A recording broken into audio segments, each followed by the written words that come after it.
you, Jenny. Welcome everybody to our regular monthly business meeting of the Island Transit Board of Directors. I'm calling this meeting officially to order. Can I have a motion to approve the agenda? I'd make a motion to approve the agenda as presented. I'll second. All right. Thank you. We have a change in the agenda.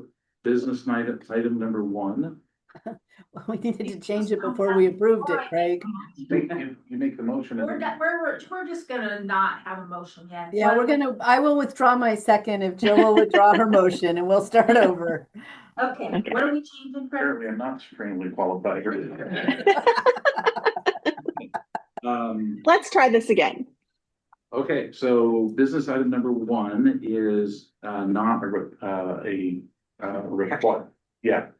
So we are moving it to position number 4, and business item numbers 2, 3, and 4 are moving up. Got it. I would make a motion to approve the agenda, reorganizing item 2 to 1, 3 to 2, 4 to 3, and 1 to 4. I'll second. 1 second. Any other changes to the agenda? No, but I'm gonna take a moment. This is for my benefit. I apologize to all of you. I have a wedding this weekend and a rehearsal dinner in Central Oregon. So I'm trying to get through the action items to make sure we had quorum, and then I will be leaving early in the meeting in order to get on the road to Oregon. I'm probably, given cell coverage where I live, not able to come back in. So thank you for reorganizing the agenda, and my apologies to all of you. Councilmember Bright? I'm good. I'm good. Okay. So, seeing no other changes, all those in favor of the amended agendas signify by saying aye. Aye. Opposed, abstentions, motion passes. Yeah. Roll call would be good to have, so let's start with roll call. Jill Johnson, Island County. Jenny Bright, Town of Coopville. Janet, Janet St. Clair, Island County. and I'm Craig Sears, I'm Langley council member. And I'm sorry, Leela is here. I am here. Sorry, I'm having technical difficulties. Hi. Glad you're here. All right. So can I have a motion for the approval of the consent agenda? Now, before I make it, are you changing anything or? The way this works in Langley is we make the motion for the consent agenda.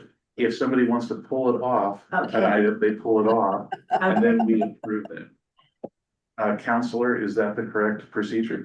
That. We're not pulling anything off. I'd make a motion to approve the consent agenda Okay, as is there a second? Second. All right, We're good. but I must ask, is anybody going to pull anything off the consent agenda? All right. All those in favor signify by saying aye. Aye. Opposed, abstentions, motion passes. We now move into public input and comment. This time is reserved for members of the public to address the board on matters of concern or interest or on items not scheduled for public hearing. Comments are limited to 3 minutes per speaker. The chair may end or modify public comment if remarks become disruptive or are not relevant to the business before the board. Matters requiring more extensive input should be submitted in writing. Is there any public input this morning? I see none in the room. Do we have any online? So we are concluding the public input, and now we are moving to the former business item number 2, an authorization to staff to conduct the 2026 service change as presented, including the increased frequency of service on routes 1 and 60, in addition to other minor adjustments. Director Lindmark. Good morning to those in the room as well as those online. Island Transit periodically makes service changes. We have adopted a policy of making service changes in March and September. So it is time for us to come forward to the board to seek permission for the changes we would like to conduct in September of 2026. And I will go over these service changes here with you today. So we're going to talk about why we need to do some service changes, the proposed changes themselves, what the public feedback has been that we have heard, as well as staff's recommendation for how we can move forward. So the service change, why this is happening and why we're making these specific recommendations is based on a long-range transit plan. We have completed phase 1 of that plan, and as we did that, we were doing that phase. We went out and started talking to folks and asking them, what do you like about us? What do you not like that we're doing? And what do you always wish we would have been doing this whole time? And we heard loud and clear very early on that we do not have good frequency in our service, that we need better ferry connections with both ferries, and that we need some more consistent service throughout our service area. So those were 3 things that we heard early on, and that's what is driving the service changes that we're going to talk to you about today. So the overview of our proposed changes circles around 2 major changes that Chair Craig or Chair Sear mentioned a few minutes ago. Route 1 on weekdays, we are seeking to increase the frequency of that route from every 60 minutes to every 30 minutes. And the Route 60 on weekdays, we are seeking to go to a consistent schedule at a 30-minute frequency as well. There are a number of minor changes that we are going to be bringing forward and talking about today. Naval Air Station Whidbey Island on weekdays, we are seeking to add 2 runs in the midday and 1 run in the morning. On the weekends for the Naval Air Station, we are looking to add a morning run. And then additionally, another change on the south end will be Route 58 on weekdays, adding 5 midday runs to the schedule. And we'll be going through those here in some detail. So on the south end of the island, the changes that we're talking about, it kind of made sense to break things down a little geographically. So from Bayview south to Clinton, this really deals with the ferry service and the request for increased frequency and better connections that we've got there.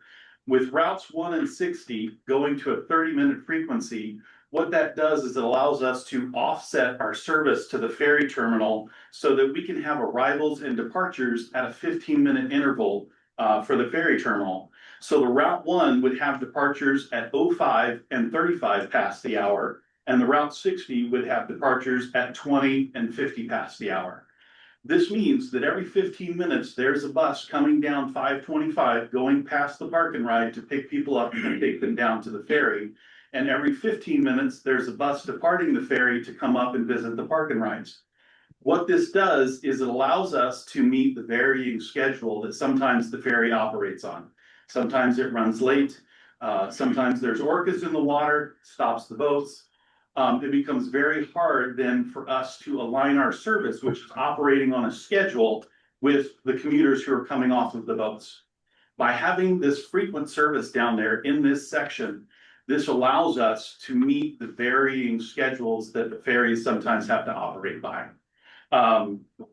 We also include an earlier start to the Route 60 for Langley commuters.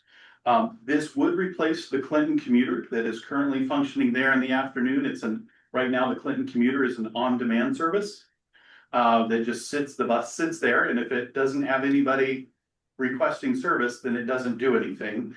But when there are people coming off of the bus, it will run up at will and go to the park and rides. So we view that as an efficiency change.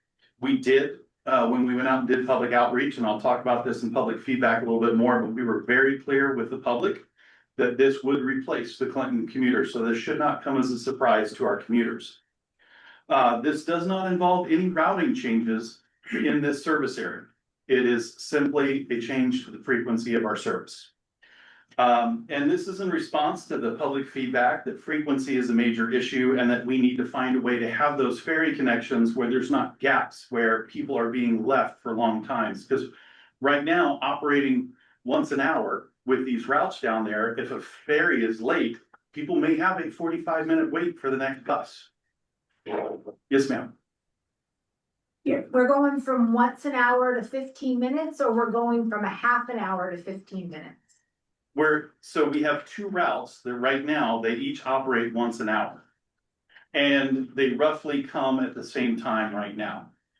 we're taking both of those routes to operate every 30 minutes, but we're spreading them out. Instead of them operating on top of each other, we're gonna offset. So that every 15 minutes, then we have a bus, because each route will arrive twice an hour. So that's 4 arrivals, so then we have every 15 minutes. And we are doing that to try to spread our service so that we're a little more efficient. No, and I got provide that coverage. part. I was Okay. just trying to figure out how we got from 1 an hour to 15 minutes. So that's where I was trying to understand how we got from that to that. Yes, Yeah, so we're increasing the frequency and we're spreading them out. yes. In our public feedback, we held a number of events down on the south end. We were on the ferry dock. I actually rode the Tokutai ferry one afternoon so that we could try to get a hold of more commuters, talk to them when they had a little time to give us feedback. We talked to well over 90 folks who are active commuters. We had over 90 positive responses. We only had 2 folks who were on the negative, that were worried about losing the Clinton commute. But everybody else was very positive. If there was any chief complaint, it was, why did we have to wait till September? So that is the southern, very southern end of these changes. Just a second, I think Commissioner St. Clair has a question. Okay. Yes, I ma'am. do, and it's fine. I do want to ask my question before we move on to the other changes. I'm just increasing frequency. The one piece I'm concerned about is our ridership data. And we're always trying to balance ridership to frequency of routes, right? And I was noodling on this a little bit after I met with our executive director yesterday. Will the ridership meet the demand, or is this a convenience change?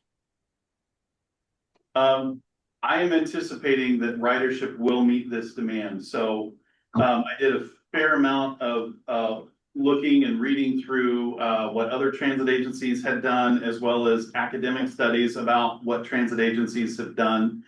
And when you double frequency like we're doing, the industry standard is you'll see somewhere between a 30 to 100% increase, depending on your particular circumstances. So you would see a higher percentage increase if you were in a downtown Seattle situation where you have a very urban dense area, but a rural will be on the lower end of that. There's almost no situation where you have a negative reaction from your ridership. That's not something that it has come across in any research I've done. Does the frequency increase? It becomes more convenient for riders and may inspire them to run. Yes, it does. And one of the things that I'll be talking about here in a little bit is the Route 1 is the backbone of our system. It accounts for about 35% of our ridership and of our system overall. And every route that we have on Whidbey Island connects to the Route 1. So as we get into the long range transit plan and those service requests that we get from the community and we work on, if somebody wants to add a new route, if somebody wants to increase frequency on a route, that route is connecting to the Route 1 to go up and down the island. So really working on the Route 1 first makes sense, because you have to have that frequency there so that these other routes you're operating, those riders have a place to transfer to get up and down the island.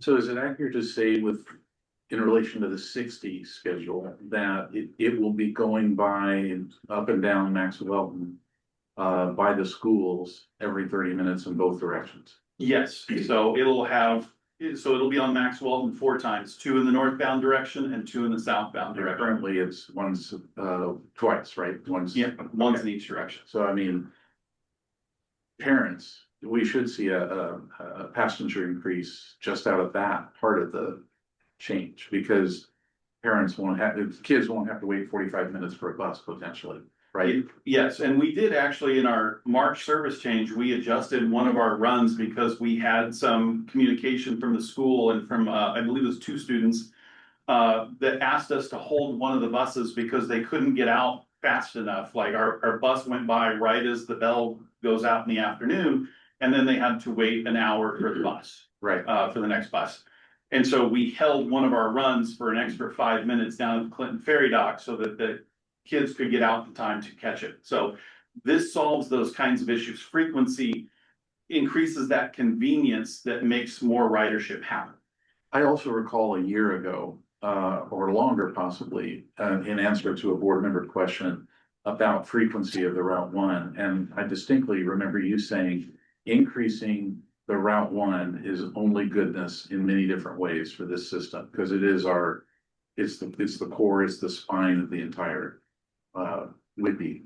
Yes, I don't want to jump on my presentation, but I do have some, a slide on other benefits that Right. this frequency will bring. All right. One other question. Commissioner St. Clair mentioned the passenger counters.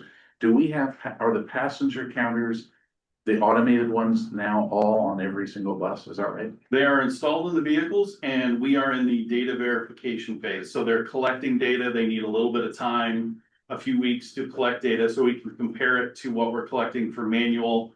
And then they're also going to check the cameras because we have to validate this through an FDA process. And you have to do so much collection and then do some comparison. And then once that's done, assuming that it's validated, the manual counters go away? Or they stay in the buses? They stay in the buses because there are certain things they do that the APCs don't. So Okay, that's fine. we count youth. We have to report youth every year. And the 8 automatic passenger counters, they see heat. They count body going on. They don't know if they're young or old or those kind of things. So we still have to have the drivers do the counting. Okay. Yes, Councilmember Bright. Brad, I don't want to jump ahead in your presentation. I just wanted to call out the question. If you would be able to kind of give us an overview of the staffing implications of these changes. I do have a slide that deals with that. Okay, excellent. Just wanted to make sure I called it out. Thank you. Yes, ma'am. So moving to the next sort of geographic section, we just dealt with Bayview to Clinton, Bayview to Freeland. Again, Route 1 will continue. There's no routing change there. This is just a frequency change. Routing on the Route 60 will have one change. The Route 60 right now, there's an area, the Marshview area, which has the Good Cheer Food Pantry. That area is served upon request. And that's not always a convenient way to serve our customers because it makes it a little difficult. They have to call us in advance and make sure they get a hold of us in time so that they can catch the bus if they're there with, a couple of bags of groceries. So what we did in this service change is we just made Marshview a part of the standard route. Nobody needs to call in and request that. We are going to serve that area just because it's there. So that's the only routing change with Route 60. And then if you just go to the next slide, so you can kind of see that here. Previously, this was the northbound version. When it came out of Bayview, it would make a left on 525 and proceed, but instead it will cross over 525 on Bayview Road and then make a left-hand turn there, right at the corner market there. So that was our current upon request routing. So that will now just be a permanent part of the routing so that there's just regular service to those businesses and the Good Cheer Food Pantry. Any questions? That's actually an example of a small change that can make a huge difference there. Yes, we think so. So some of these other possible benefits outside of the Clinton to Freeland area.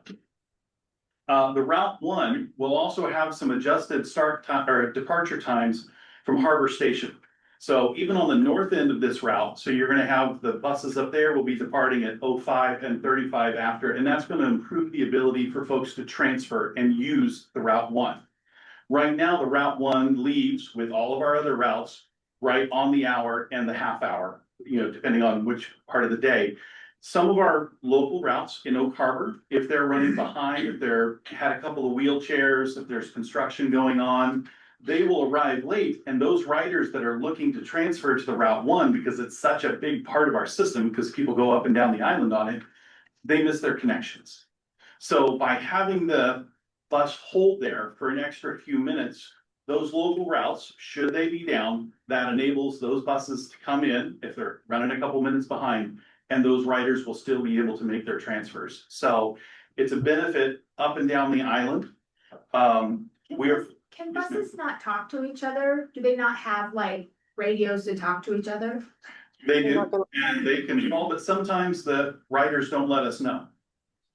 You know, somebody boards and they're looking, they don't tell the driver, I'm looking to transfer to the Route 1, so then that Route 10 driver doesn't call in and hold the bus, and then you get to Harbor Station and now you have an upset customer and they're like, well, where's the 1? And it's like, oh, sorry, we were running behind. And so we're trying to design out some of the things that can go No, I wrong. hear you, but I'm also hearing in that same conversation that there's a communication opportunity. Like when I take the airlines, the airline knows who's got what connection. They don't always do anything about it, but they do know. And there's some communication about other flights, who's on what plane. It just seems like an opportunity, not always to adjust the routes, but also just to communicate and say, hey, we're running 3 minutes behind. We're not so Fantastic. full that we couldn't accommodate 3 minutes. I mean, if it was like a bunch of people going to work and the buses were completely full, I would get it, but that's not what's happening. So it just seems like a communication opportunity as well to know where your riders are going, like who they're connecting with, and then stay in touch with those other buses and just say, hey, we're running a few minutes late. That seems like it also something we should be doing in addition to this. I get what you're saying, why this is important. Yeah. I was just struck by the fact that somebody could miss a bus by a couple minutes and that we don't have enough communication or flexibility in our system to accommodate that. Well, our policy right now, I'm gonna fill in for Liz, our operations director, who's not here today. And our policy right now is if somebody lets us know, the Route 10 driver can call ahead, and our policy is to hold the Route 1 for up to 5 minutes. So if you're running a couple of minutes down, you can do that, but that requires Communication, communication. That requires the That's what I was- passenger to let us know and be like, hey, I wanna catch Right. this. but that's what I was saying, is it seems like an opportunity to, when somebody gets on the bus, maybe we ask, what connection are you trying to make? And then if we're running late, I mean, you know, if you're in construction, so maybe, that's all I was saying. Yeah, and we can certainly investigate how we can do that. We are looking at a number of real-time information signage options for I was 2027, and we have our app that's out there. We can Yeah. work on how to better push that out. So that's, I just didn't know if there was radios, cause I just call and say, hey. Yeah. I got a person. Can you hold for 2 minutes? yeah, if they let us know, we will. Yeah. There are radios, they do call in advance as long as. Yeah. Yeah, But I think the real time, and that's what I was thinking as you were speaking, the real time information signage is gonna really help people see when the next bus is coming, so that they know if they're gonna miss something, and that will prompt them to say something to the driver so that they know. And will the real time be, where will those be, down the ferry or? Well, they're starting out at the main, Terry's Corner, Harbor Station, the ferry. And then Brad and I have been discussing, he was talking about putting some on, the bus stops, the posts themselves. I have some questions about, vandalism and things, and how many of those do we do? So we're working those out as we approach 27 to do that as a project. There's some benefits to the mid part of the island in this service. So right now, if you're in Smuggler's Cove, the Route 1 as it goes up and down, some runs it does 525, some runs it goes through Smuggler's Cove, and there's not really a great balance between the two. So one of the things that we did is we sought out a balance because we have so many more trips going up and down the island. So those two runs definitely will have a better balance in that middle part of Whidbey Island to improve their service. It also will improve the reliability of the brakes received by the Route 1 and the Route 60 operators. We've created, breakdowns for them for the operators that'll go out in their bid letters that shows how much each shift gets in brakes. and the length of those breaks so that we can have better communication with our operators about, if I take this bid, here's the kind of breaks I'll get so that they can have a more informed bid. So we're trying to look at this from all different perspectives. Some of the minor changes that we've got going on with the Naval Air Station. It's the 3 weekday trips here. The first one, the 5:30 a.m. trip, will help us support some varying start times that are on the base. And then the midday trips, those are going to help us meet several different markets that exist out there for needs amongst our customers. The first part is it creates flexibility for the staff who are working half days or may have a midday emergency. They get the call, their son's at school and is not feeling well and they need to come get them. So it lets folks know that they can take our bus as a commuter service from base housing or wherever onto the base and have that way to get home. They're not trapped on base in that middle of the day. So that gives a peace of mind to them. The other thing is veterans and families can use these midday runs to help reach medical services and other social services or base facilities that may need to reach during the base. For example, if somebody took the 12:35 run in the base, they could go do a couple of medical appointments, they could visit the pharmacy or the VA clinic, and then they could catch our 3 o'clock run home off base. And so that's how this helps us meet different demands from the base. Where does the route start and end, this one? Harbor Station. So you have to go into town to catch the bus? Yeah, it starts at Harbor, like our AM routing starts at Harbor Station and then goes to base housing and then goes on base. In the afternoon, all the PM runs, it goes from Harbor Station to base first and then to base housing, so it takes them home. And how many of the folks going to base, going to work on the base, go into town, or versus how many go from base to base housing? The passenger counters are gonna help us determine the offboard in there that will help give a better answer for that. I don't know that we Yeah, have an answer for that, do we? not right now today, no. I will say, can you speak to, since we went from on-demand to fixed route, the increase in ridership that we've seen? Yeah, with on demand, we were seeing, it was very low ridership, low single digits. We are now right around the 10 mark for commuting on weekdays. But our weekend service is seeing anywhere from 40 to 60 on the weekends. And that was a service that was getting nothing before. And are they going into town or they're going from the base to the commissary? That I'd have to give you some research and. But they still stop at Harbor Station, right? Yes. Yeah. Yeah, Cause we wanted to give that potential yeah, for the businesses. yeah. I mean, I think it's good that we're increasing the service theoretically. However, if you go from the Navy base to the commissary, you are not paying a dime for this service.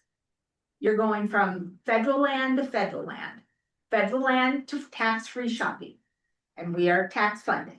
So as much as I want to serve our military, which I do, because I represent Oak Harbor, I definitely think that if the Navy would like some service for its personnel, it can start giving us some dedicated funding, or we need to figure out a way to get them into Walmart.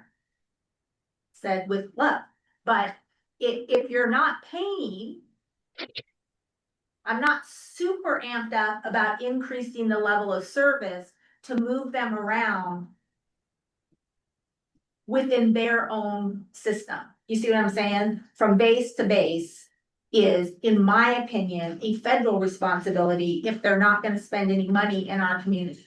And if they're gonna set up separate stores to shop tax-free and separate movie theaters to go cheaper and separate medical and separate pharmacies so that their personnel does not participate in our economy, I'm unclear about why our economy is funding that.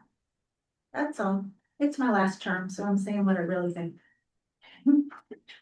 I think we're gonna be able to see some, at least get some proof in the pudding of what is actually happening with those passenger counters, seeing where people are getting off at Harbor Station, how many are staying on, how many are actually getting off, which will Yeah, if we're, Not answer to you entirely, but I understand. if we're moving them into the community, I think it's great, right? But I wanna be cautionary about the fact that how we pay for this is also part of educating that community about the fact that these services are not free. And it is a tax-funded entity. And so getting them from the barracks to the tax-free shopping keeps people off the road, so it meets one goal. But it doesn't achieve another goal, which is getting people to participate in the economy to generate enough revenue to support our drivers and this nice office and all the things. That's all I'm saying. It's very nice. Yes, and I can't speak to some of the bigger picture items in that, but Celine and I have been working together to try to brainstorm some promotional items. Maybe working with the Downtown Business Association to come up with some sort of coupons for, people who are writing that, okay, well, you get here's a coupon book, or here's, we're not sure exactly, we're still trying to work on what kind of, how we can have a partnership between the businesses there near Harbor Station and riders who may be coming off base. Craig pays for the van pool. Yeah. If it's functioning like a van pool, I would just look at what our options are. I mean, if that's what it's doing, which is home to work, work to home, and there's no community engagement any other way, it's an interesting thing to say, well, why does this group have to pay for a van pool, but this group it's free buses, because they're not paying anything. I think I made my point. Craig, Leela has a question. Leela does. Yeah, she's had Yes. her hand up for a while. Thank you. My comment for that is being retired military that Here we used to go. live in the barracks. When I found out there was a way to get off base, I took it. If you get people used to being able to use Island Transit services to move around on the base, they're going to realize that they can also get off the base, and you're going to see ridership increase. My point is not about the ridership. My point is where the rides are going. Well, that's what I'm saying. They will find when they realize that they can also use that to get off base, they're going to use it. You have to get them used to the fact that it's actually there. Okay, well, the tracker will help. Yeah, I think the tracker will show that. We'll see. Do we have more on this before we move the question? Yes, just a bit, and I will talk fast. So on the weekends, we're adding a 7 a.m. run because the feedback was that an earlier run was needed to help folks report to work. And then lastly, on the Route 58, we're adding 5 midday runs. Our extra service or resources we put down there enable us to put out a run every 2 hours. It uses our current routing that it does in the commuter hours. And what this will be is a test for operating fixed route service in this area rather than on demand, because Zone 58 is in that same area. So that will set us up for some future options we can think about based on the results of how that goes forward. And you can see how our fixed route service overlaps with the Zone 58. It doesn't cover it entirely, but it covers quite a bit of it. So it should give us a good taste for what services people desire down there. And then the last slide goes to Chair Wright's comment about resources. Overall resources needed are about 9,900 hours of revenue service annually. We will be adding 6 new weekday driver shifts, 1 new weekend driver shift, and we're adding a couple of vehicles. And we were able to re-optimize or reuse 2 additional vehicles on weekdays. There's no additional weekend vehicles. Our budgetary impacts for staffing, the budget approved staffing of 63 operators meets this requirement for service. So we're good there. And for funding in 2026, it'll see no impact because some of the costs that we projected in the budget are coming in less than expected. So that little bit of surplus there will cover the cost for 2026, but in 2027, there will have to be additional funding in that budget item. How much? So And the that's- only reason we're seeing no additional impact in 2026 is because of savings elsewhere, not because we're covering the cost of service, correct? Correct. All right. Is that an accurate? Yeah, that's what. Can you repeat that? Can you I repeat that? said that the way this reads is that 2026 sees no impact to our budget this year because we've accrued savings elsewhere. But 2027 will require additional funding to cover the cost of these changes. Yes. Yes, What's that dollar amount? In 2027, we'll need to include $454,000 approximately. It is I did put it in the memo. It's in the board packet. Yeah. That's what I'll needed to cover this additional service. Wow.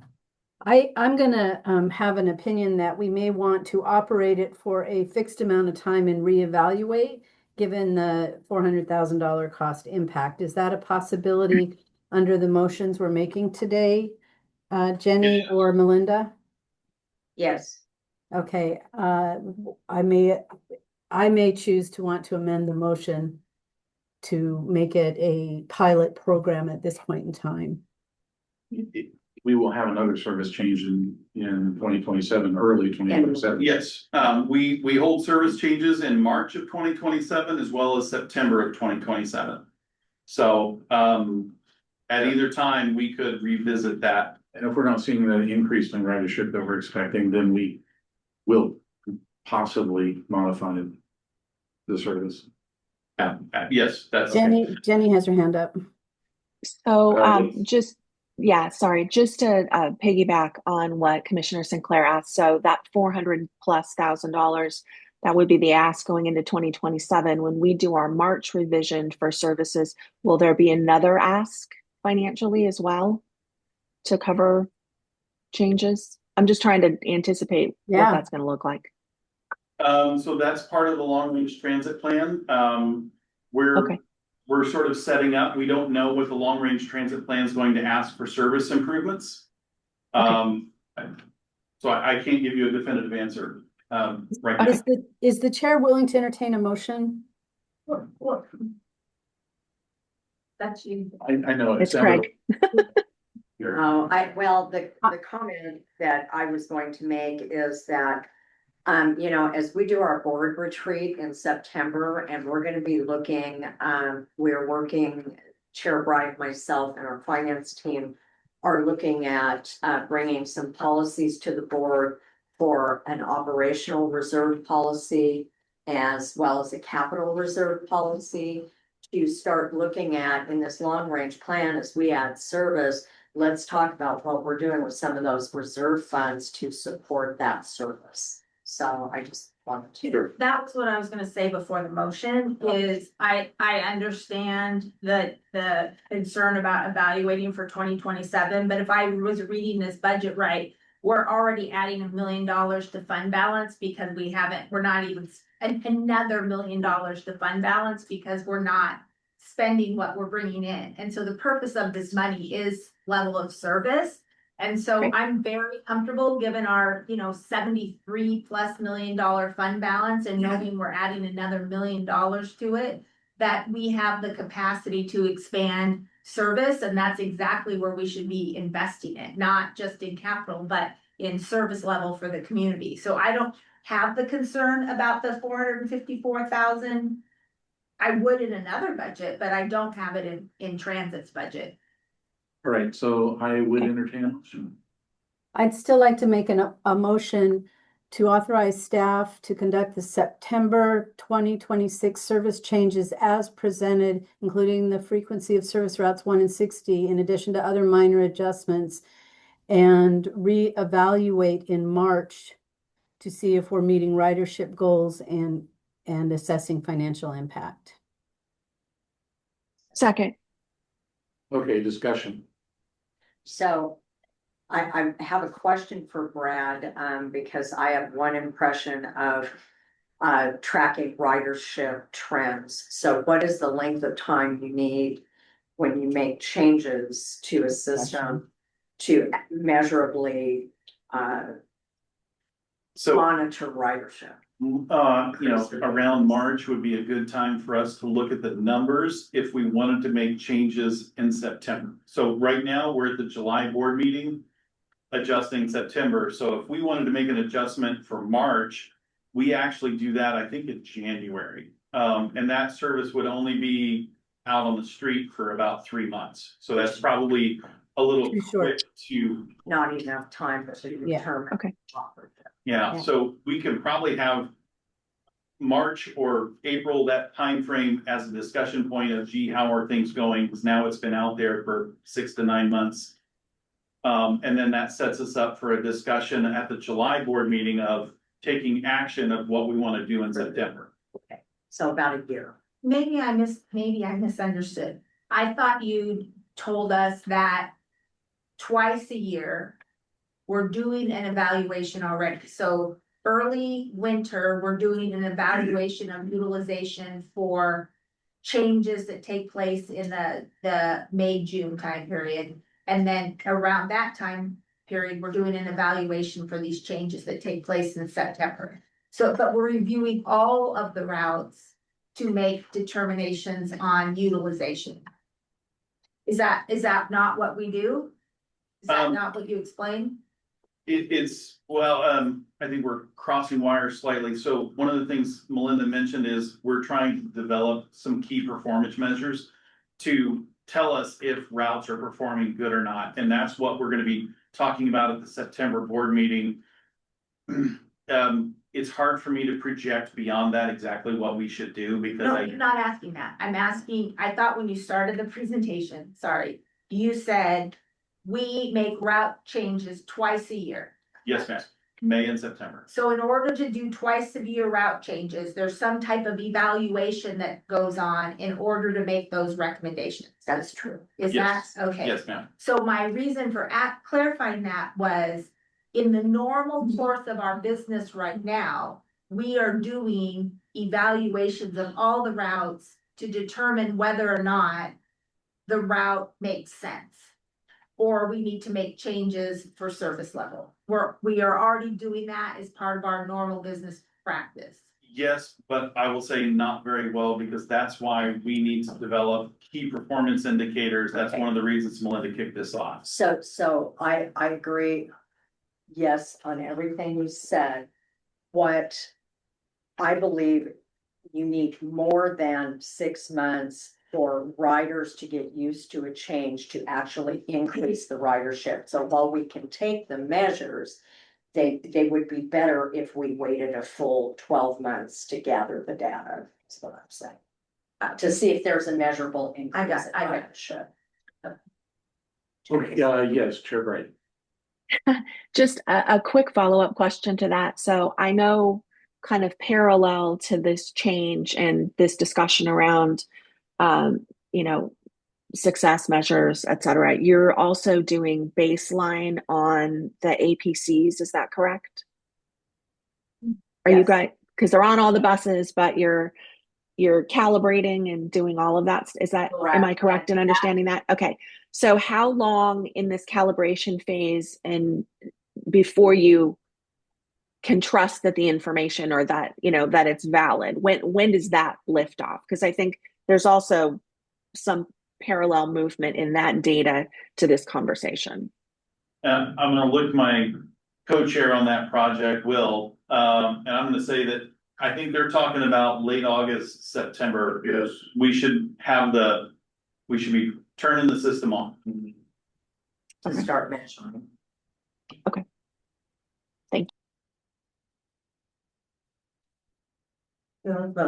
Okay, we are now voting. All in favor of the motion as put forward, signify by saying aye. Aye. Aye. Opposed? So 3-1, let the record reflect Commissioner Johnson was opposed. Motion passes. We're now moving on to the next business item, which is a discussion to authorize a budget amendment increase of $252,340. And I'm will turn this over to Melinda. Thank you. Yes, we are requesting a budget amendment in the amount of $252,340 from our reserve funds. We have 3 specific line items that I'd like to share with you that make up that amount. The first being our 2026 approved budget did not include a second shift For Pacific Security at Harbor Station, we added a second afternoon shift to cover the later hours where we had more safety concerns. We're requesting an additional 80,000 to cover that second shift and sales tax that was placed on certain services in the state of Washington beginning October 1 of 25. So it comprises the second shift plus the new sales tax law that was added on to that. Are there any questions on that first one? No? Okay. On May 1st, you will recall the board approved one additional FTE of a facilities and maintenance director with the understanding that we would come back in July with a budget amendment to support the position. This amount of $92,340 in salary and benefits covers the remainder of the year and allows us to hire up to the midpoint of the range, which is where we hire from the minimum to the mid. We have added both the job description and pay grade job title schedule in your packets. What's the 2027 amount we're carrying forward, The 2027, salary amount? let's see, it's band 15, which goes up to. I don't have the, does somebody have the salary band? And One Goes up to 174. it goes up to 174. That's the 2026, right? Yeah, we're definitely gonna start prioritizing one service. Yes, These are ridiculous salaries. yes. Okay. Did you have any other question? No, I made my comment. Okay. So the third, portion of this budget is requesting an additional $80,000 for our third-party procurement provider, Civic Initiatives, for the procurement of approved 2026 budget projects, including the award of an A&E contract for architectural and engineering projects. And I wanted to provide the board with an explanation that in the absence of the procurement specialist, we need the expertise of a third-party contractor to handle our large RFP, RFQ, and ITB projects. Some of those examples, as I mentioned, the A&E contract, we have an ITB being prepared for fuel building, legislative consultant, safety barriers, and other projects that will arise and are considered approved projects. We do have a long-standing relationship with Spinnaker. I don't understand this. I probably should have talked to you before. I don't understand this. We're getting a consultant to help us hire consultants. No, we have a current contract that has a small balance left in 2026. We need to add 80,000 to that balance to be able to finish procuring all of these, or putting all these solicitations out and awarding. But we have to hire someone to help us put our procurement out. We don't have the capacity internally to do procurement. That person is no longer here as the funds. Okay. I mean, I'm gonna be fine with this, but I do want to talk about, again, I just made a salary comment. Mhm. At the amount of money that professionals are being paid in this organization, I have an expectation that we can do the work without going out and hiring other professionals. Procurement happens at the county all the time, and people aren't making near this much money. Well, I will say that I reclassified procurement manager who should have been at this level doing this work to a procurement specialist because I have not been able to recruit that level of expertise. Okay. Every other government entity in this county is doing that. I might want to partner with you guys on your procurement group. I didn't say we were doing it well. I said we're doing it. Actually, somebody gave me that idea yesterday about partnering with other, yeah, about partnering with other entities that are currently doing those services. This is something that Island Transit was doing when I came on board. I thought we could hire someone to replace that, and unfortunately, that hasn't been the case. Okay, are there other questions or comments before we vote? You know, the loan first. What's that? You need a motion for. We, The details here with this. so I'd entertain a motion. I make a motion to approve resolution number 4-26, authorizing a budget amendment increase of $252,340 from the reserve funds to the operating budget. Is there a second?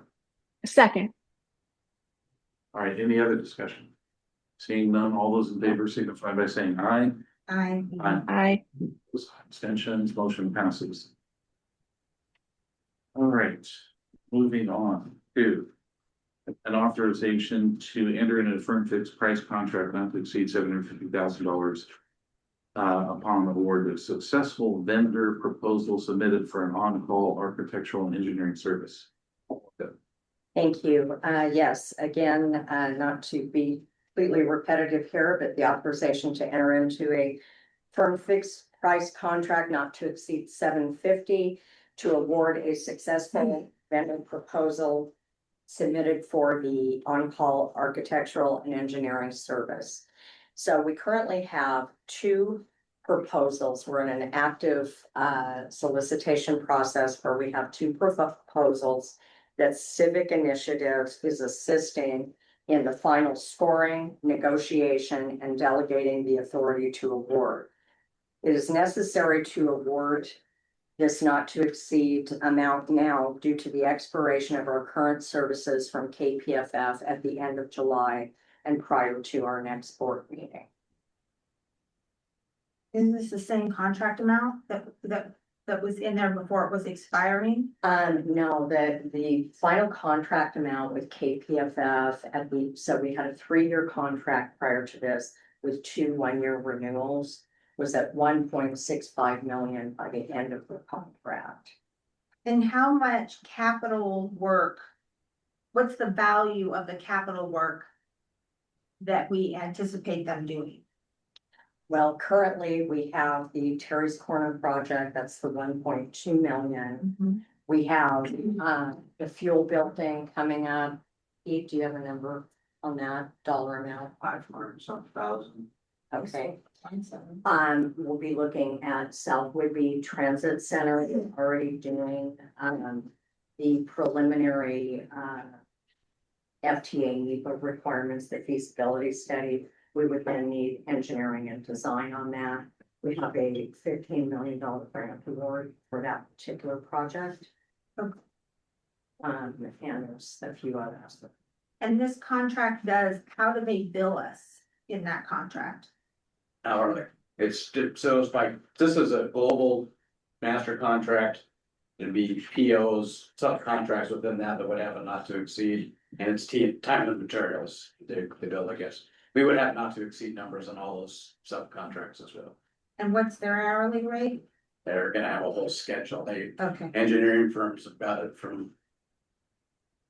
got it. Other questions before we vote? All right, I'll entertain a motion. I make a motion to authorize to enter a fixed price contract not to exceed $750,000 to the successful vendor proposal submitted for on-call architectural and engineering services from RFQ 2026-11. Is there a A second? second. Any other discussion? Seeing none, all those in favor signify by saying aye. Aye. Aye. All opposed, abstentions, motion passes. Okay. At this time, I think that we have a a board member leaving, is that correct? Yeah, Commissioner St. Clair. Okay, now we are moving to the transportation development presentation.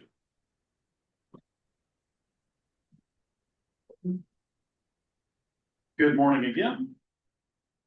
So every year, transit agencies across Washington are required to develop an annual update to their transit development plan.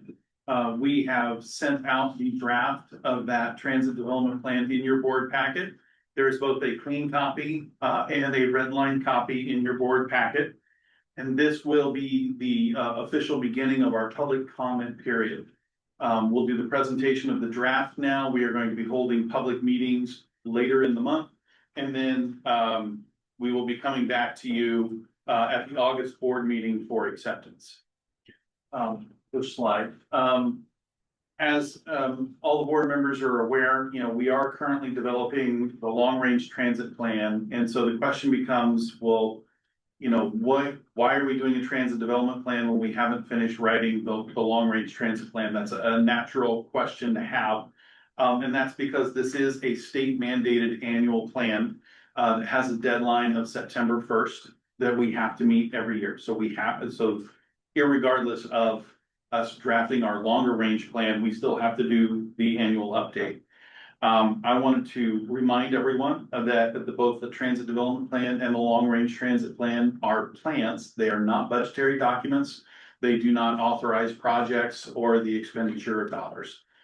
They are specifically plans. And because we do annual updates, with long range transit plan right now, the timeline for that is to bring a final draft to the board for approval in the first quarter of 2027. So when we go forward with next year's annual update, then we should see all of those service requests, project requests that come out of the long range transit plan reflected then in the annual update that we do in 2027. So that is the relationship between the transit development plan and the long range transit plan. Part of what we do is also an annual report of our activities from the prior year. And so there's been a number of activities in 2025 that we want to highlight. Administratively speaking, we hired 27 operators for fixed route service. That's on both islands. And then we also filled 3 critical leadership positions. For service-related activities, last year we restored the Clinton commuter service in one of the mid-year service changes because that was one that had been cut in 2024 when we were short on staff. But the hiring of operators last year allowed us to bring that back. At the request of the board, we had removed on-demand service on Camino Island and replaced that with fixed route service. And we began planning for the replacement of both the Altfield and Zone 6 on-demand zones with fixed route service, which were accomplished in our March service change of this year. Our paratransit service also received more dedicated bids and more vehicles dedicated to that service. In 2025 for facilities, we did have a number of small projects, but then we also had some big ones, which included negotiating the lifting of the conservation easement on some of our newly acquired property. The north lot had a conservation easement on it that as part of that purchase was lifted and moved to other land. Is being lifted. Yes. It's In process. Yes, and that's why I say it was negotiated, it's still in process. Some of the equipment projects that we had going on in 2025, we began the process of converting our revenue vehicles to the new Island Transit brand and logo. That's why you see some of our vehicles out there with a nice bright dark blue that's out there and the rest of the vehicle being white. And we see some directors with bright blue shirts with new Island Transit logos there. Yes, we do. We installed the Passio system for our fixed route services. This is our new CAD AVL system. We integrated the OptiBus planning and scheduling software system that has allowed us to find a lot of efficiencies in how we're using people. We've installed a number of cybersecurity systems, including multi-factor authentication last year. And we also streamlined our use of the GTFS updates and management. GTFS is the data that our system sends out to enable real-time information signals, as well as services like Google Transit Planner. So if you wanted to, how does that data appear when you go to Google Transit and plot out some trip planning on our service? That's the system that makes that possible. We also purchased 9 cutaway vans last year. Upcoming in this draft, you will see a number of projects. For services, we are going to prioritize preserving existing services. We're going to make weekday schedule adjustments to improve reliability as we can throughout the year. We'll have our annual update to the TDP that happens every year. I've already mentioned, we are targeting the completion of our long-range transit plan in the first quarter of 2027. And then that will kick off implementing those service improvements that are called for in the long-range transit plan and that are approved by the board. And some of the facility projects that we will have going on, Melinda has mentioned the engineering and design of South Whidbey Transit Center will go on during the period of this transit development plan. It is a 5-year plan, so these are multi-year. They're not everything's happening in 2027. We're gonna have a bus pullout feasibility study to look at the addition of bus pullouts throughout our system. We're gonna procure and install some real-time information displays. That has been a topic of conversation already in this meeting. We're going to procure and install some new bus shelters, as well as updating and replacing a variety of our hardware and software around here for both IT and dispatch and communication. And there's some similar updating that we're going to have to do and replacements with electronic timekeeping and other software that we use. And then finally, it does include a financial forecast. And again, this is not a budget document, and it does not authorize anything, but one of the elements is having a multi-year financial forecast. And there's a chart here where you can see our operating revenues meet our operational expenditures, and then we have capital revenues and capital expenditures there listed out as well. And with that, I am ready for your questions. Brad, sorry, can you go back to the line? Can you tell me what the blue line is and what the? Yes, so the columns are, Yes. the columns are our operating revenue and expense. And so we are showing that every year our operating revenue is sufficient to meet our projected operating expenses. And then the lines as they go across horizontally there represent our capital projects, because capital projects vary from year to year. Operating costs and revenue generally trend up over time because you're adding services, you're adjusting to inflation. So what is the blue line and what is the orange line? So the orange line is our capital revenue and the blue line is our capital expenses. Okay, and does it go down because we haven't anticipated grant funding in those years yet? So that is part of it, yes. And then also part of it goes down because it's based on the projects we have. We have some years, 2027 and 2029, where we look at some significant vehicle purchases. Okay, And so those years spike. And those are years where we are applying for grant dollars, but we do not know if our grants will be approved yet. sure. So again, you're trying to make a forecast. I really wasn't leading him, I really was. Any other questions or comments from the board members? I think it's a good plan and there were a lot of successes in 2025, 2025. Yeah. But So I want to make a comment. I would really encourage board members and everybody in this room to read page 4 of the transit development plan. It's the introduction. I like the title Year of Momentum. Honestly, that's an inspiring introduction and it's absolutely accurate. And I hope we can write something similar for 2026 and 2027. So, yeah, I look forward to reading through this whole thing, and thank you for the marked up or the red line as well. These are great documents, especially for brand new employees. I was probably 7 years into the transit industry before somebody handed one of these to me. I read and I went, oh, this would have been nice to know, because it gives you such a great picture of, you know, the report from the previous year and then what the agency, how the agency's looking to project it. For all new employees who are listening. Yeah. All right, thank you, Brad. Thanks, Brad. Okay, now we are moving on to the presentation of the WSTIP State East Star Award. Welcome to Matthew Branson. Please step to the podium and.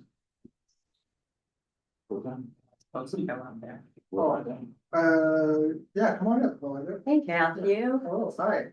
Thank you, Chair Seer, and to those who are online for inviting us here to be able to present this award to Island Transit. I'm very excited to be here and to award your hard work and dedication to safety. Today I am presenting Island Transit with our highest award, which is our Safety Star Award.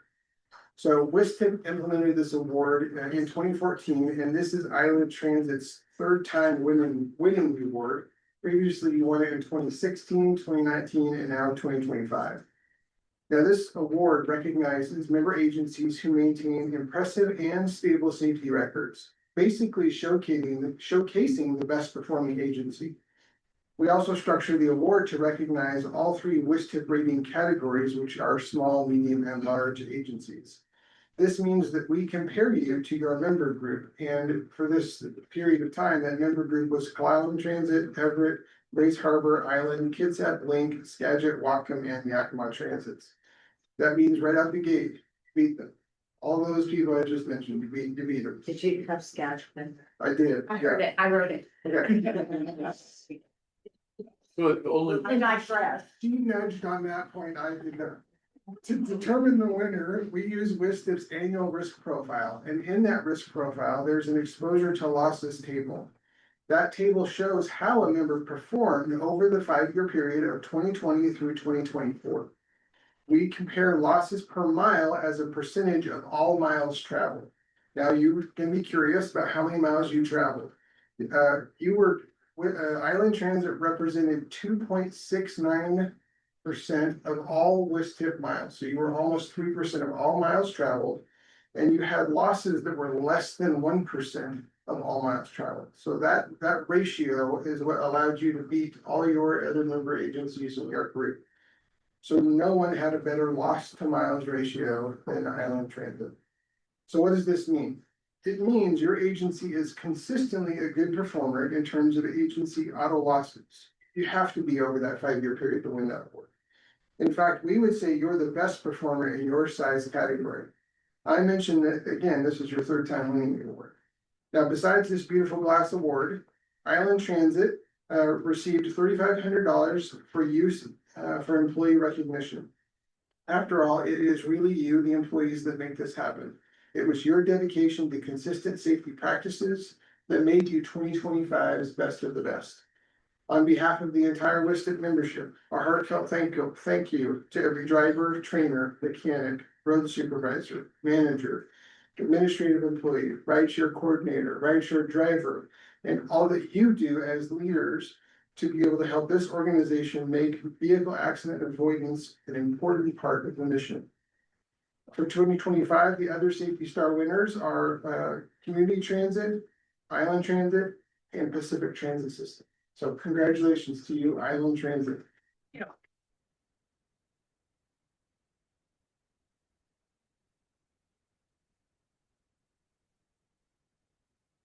Hold that smile for a while. Thank you so much. And I really want to give, this is not my award by any means. Obviously this is 2020 to 2024. And I want to recognize, I wish Liz and our operations team were here.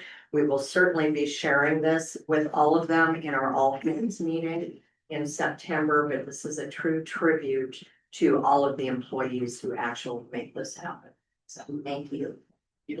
We're going to stay up here. I'm gonna go grab my laptop. Okay. See it as well as it's All right, thank you. So I just want to make a comment.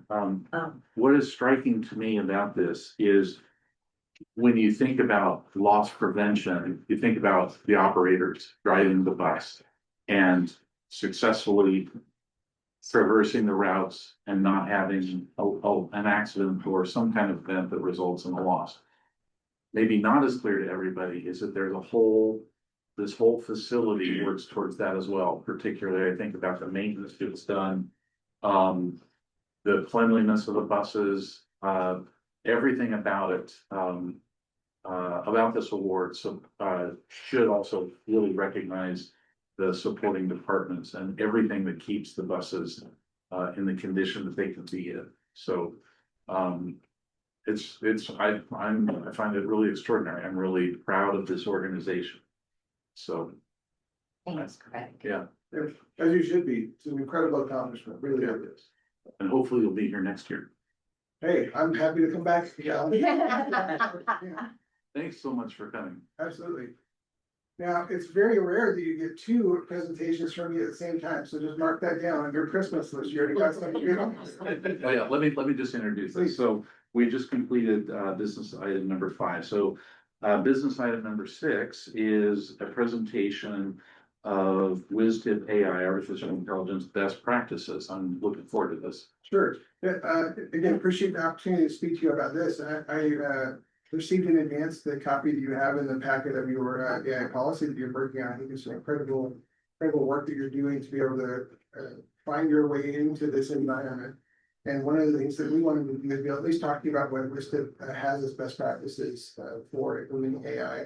Some of this is relatable to transit, but most of this is relatable to any organization. I know each of you on the board are participating in other organizations, so hopefully there's something for you to learn from this as well. As we go ahead through the presentation, some of the key components of AI policy is to making sure that you identify ways to do it safely, efficiently, with equity and resiliency, and also sustainability.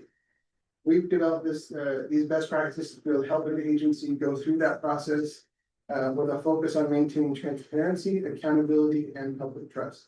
A few of the things that you don't have as a key component of AI policy, go ahead and take that slide if you would. And apologies, this isn't going to show as well. It's always hard to know how big the screen's going to be. Those of you who are on Zoom virtually, you're like, this is perfectly sized. What are you talking about? But we have a couple categories here that we look at. We look at purpose, and in that category, we're trying to make sure that the policy looks at defining the specific goals. What is it you want out of your AI implementation? Clearly outlined. You look at the governance structure and a framework that is going to oversee AI's use inside of the organization and identify roles and responsibilities that's going to manage the AI environment, including accountability. The next one is data management, setting standards for data collection, storage, and processing, ensuring data privacy and security, particularly for sensitive information. It's your data. Who you give it to is up to you, but you then have to make sure that partnership is working to provide the necessary safeguards.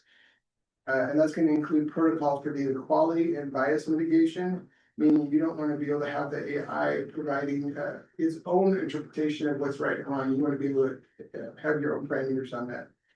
We look at risk management, identifying and assessing potential risks associated with AI deployment, and then developing strategies for risk mitigation to include monitoring and auditing procedures. The next category we look at is ethics, to incorporate ethical guidelines of fairness and equity and non-discrimination in the deployment of AI, and also ethics that address the potential societal impacts of AI systems. We want to make sure that we want agencies to be able to make sure that they're doing this in a way that applies those parameters. And then the last one we look at is maintenance, implementing processes for ongoing evaluation and improvements of your AI systems, and encouraging feedback from those who are participating in it to make sure that you get identify new challenges that come forward and also opportunities. Steps to adopting AI. You want to develop responsible AI policies. Your policy framework is already an incredible good start to that. When I say good start, I don't mean it's done. Like these things are iterative, but it is a really great framework. We got Chris, so I'm pointing at Chris over here. All right, Chris. Reskilling and upskilling your employees with AI knowledge. Also looking at allocating sufficient budget for AI initiatives. Typically we think of AI as being something that in the long run has potential to save money, but you usually have to spend money to save money. Collaborating with technology suppliers to optimize the cost throughout the AI lifecycle, and then identifying AI projects that ultimately align with what it is that your business objectives are as you get started. We go to the next one. We look at a blueprint for adopting AI successfully. You're going to look at the business strategy to clearly identify what the business objectives are, use cases, and how you're going to measure the value of what you're getting out of AI. You're going to look at technical strategy, which is going to be your AI-ready application and data platform architecture, looking at the parameters that are going to be there, the build versus buy decision, right? Are you going to build your own structure? Are you going to buy into one of the other ones? Plans for where you're going to host data. You look at your organizational culture and strategy. In the same way that you have your own your own vibe for how Island Transit is presented to the community, you're gonna wanna have that own awareness of what your AI environment is gonna be like and what is the structure that you wanna have in that. So we look for this one to be able to identify the learning opportunities and the strong relationships that are gonna exist between subject matter experts at your organization, people who already know the data. So that when it is being used by AI, they're able to make sure that they're able to validate the data.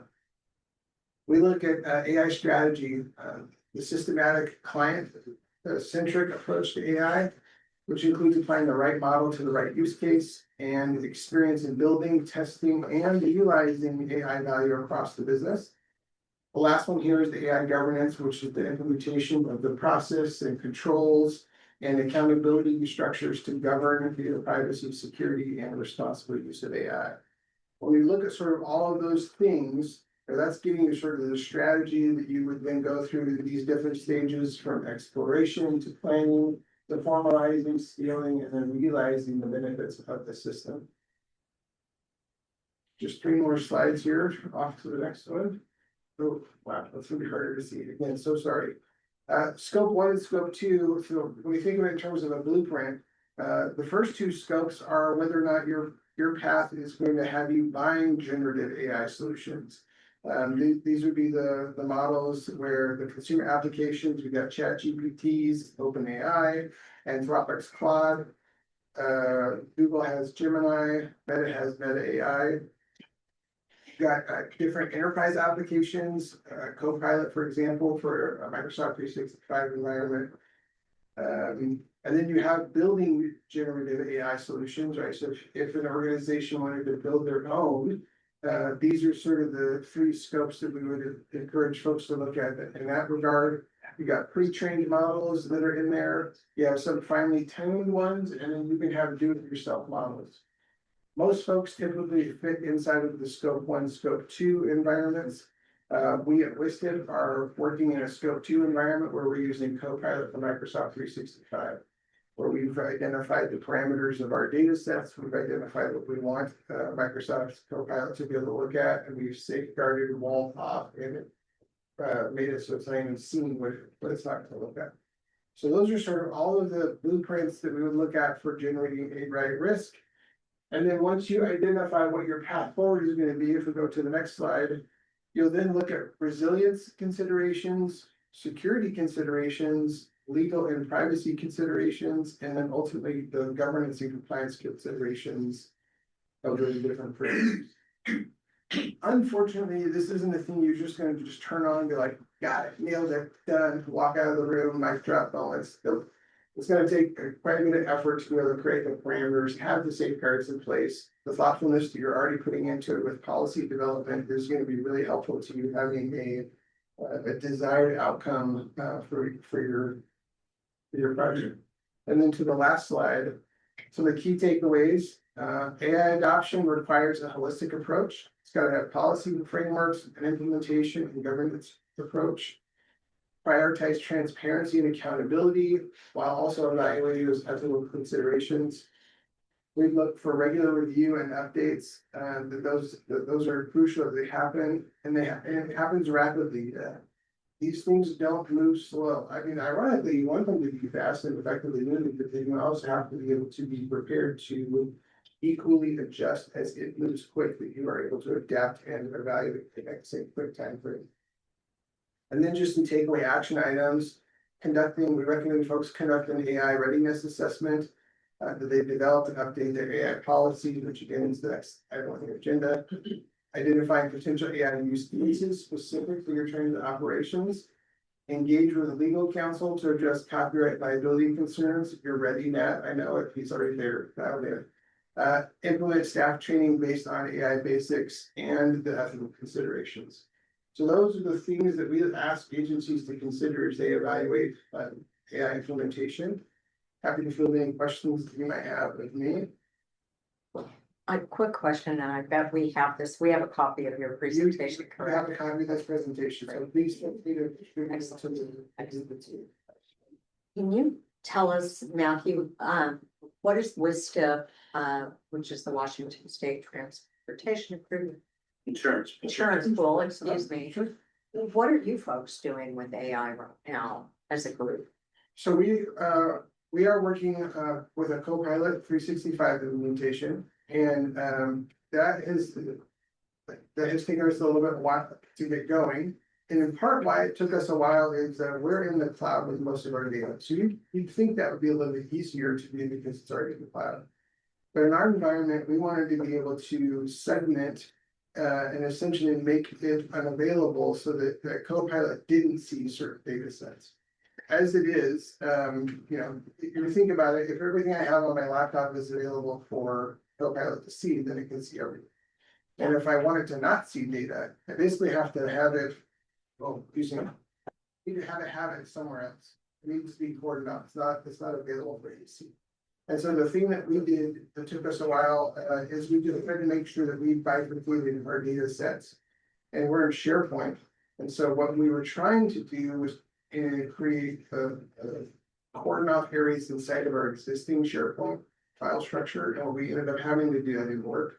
And so what we had to do is create a second SharePoint site where we ended up moving the sensitive data like payroll records, HR records, so that when people would do a query, they wouldn't. So Copilot doesn't see that second SharePoint site, so it's cordoned off. But we're using Copilot, which then allows us to be able to look at the data that we have on our network. It allows us to be able to effectively look at some of the email activity that we had.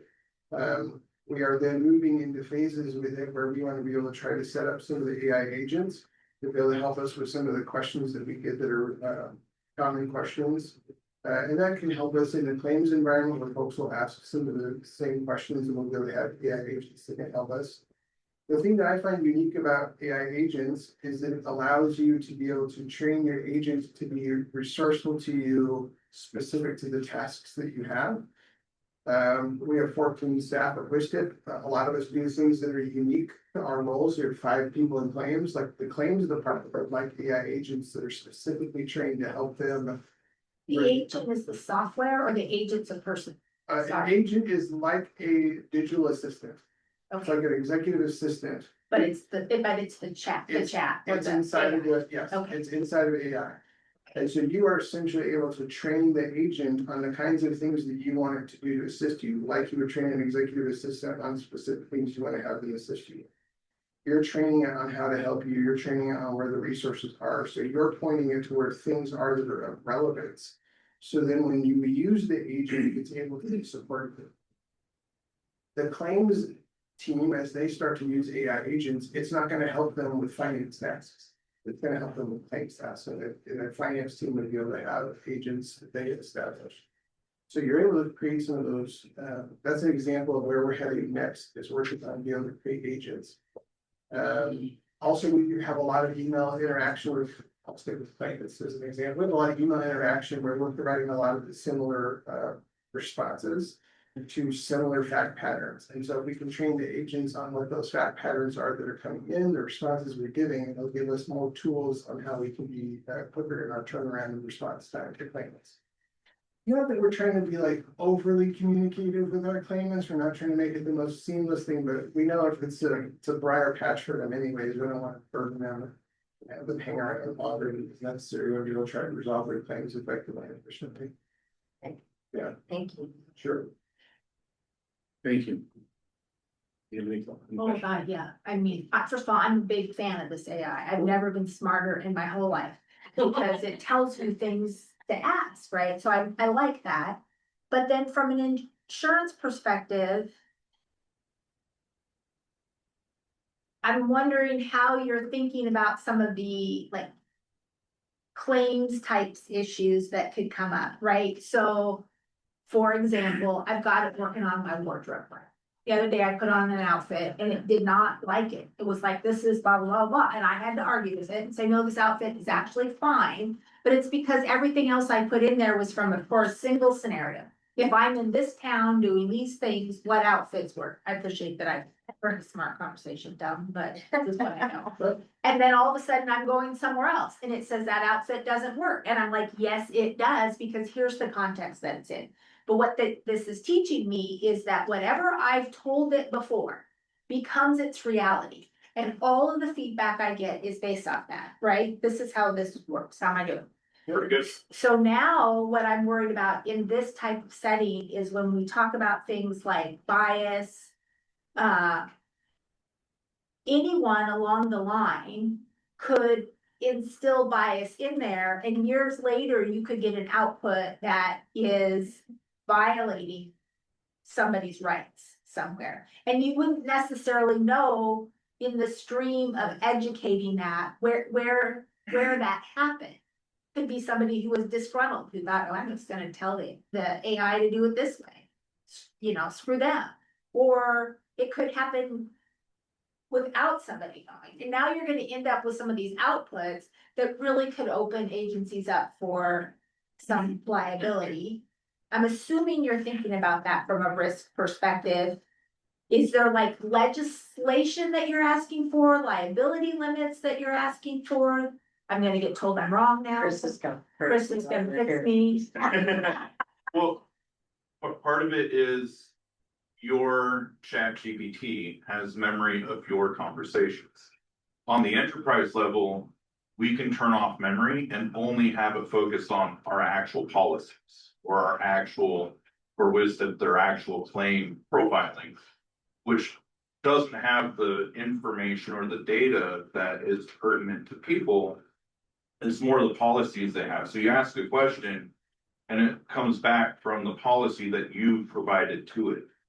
Without memory, that bias that you're talking about is eliminated because you don't have Got it. all of this bogus data coming in from all the different opinions that people might have. First of all, I don't think my opinion's bogus, but thank you. No, I didn't mean it that way. So are you as a insurer then, or pool, not an insurance company, as a pool, going to put out some recommendations like that for all of your members to say, turn off your memory? I mean, are those the types of guidance that will be coming out, or is every agency making that determination on their own? I think that, I'm gonna say the second one, in the sense that every agency is trying to identify what it is they want to be able to have as the outcome. If you wanted it, in your case of your ChatGPT example, if you didn't want it to have the opportunity to interact back with you and to like tell you where you wanted the wardrobe to be, you could take the memory. If your choice was to be able to have them talk back with you and offer those alternative opinions based off the data sets. So what we want from the insurance risk side perspective is we want to be able to make sure that folks are evaluating the risks associated with the decision, one or the other. Discrimination is going to be one of the things you talked about, and we're already in the framework of making sure that the things that we do in our normal operating environments, reducing exposures to discrimination. And the key point that you alluded to in your dialogue there was that bias is a risk, and one of the things that we recognize in all of these AI implementations is humans have to be able to make the final decision. So the individuals who are best acquainted with the data sets need to be involved with the decision processes, evaluating what the outputs are of the model to be able to identify if bias is there, in the same way that you would expect, or in similar ways that you would expect the human being environment. You're evaluating the bias that might exist in the human environment to try to root that out.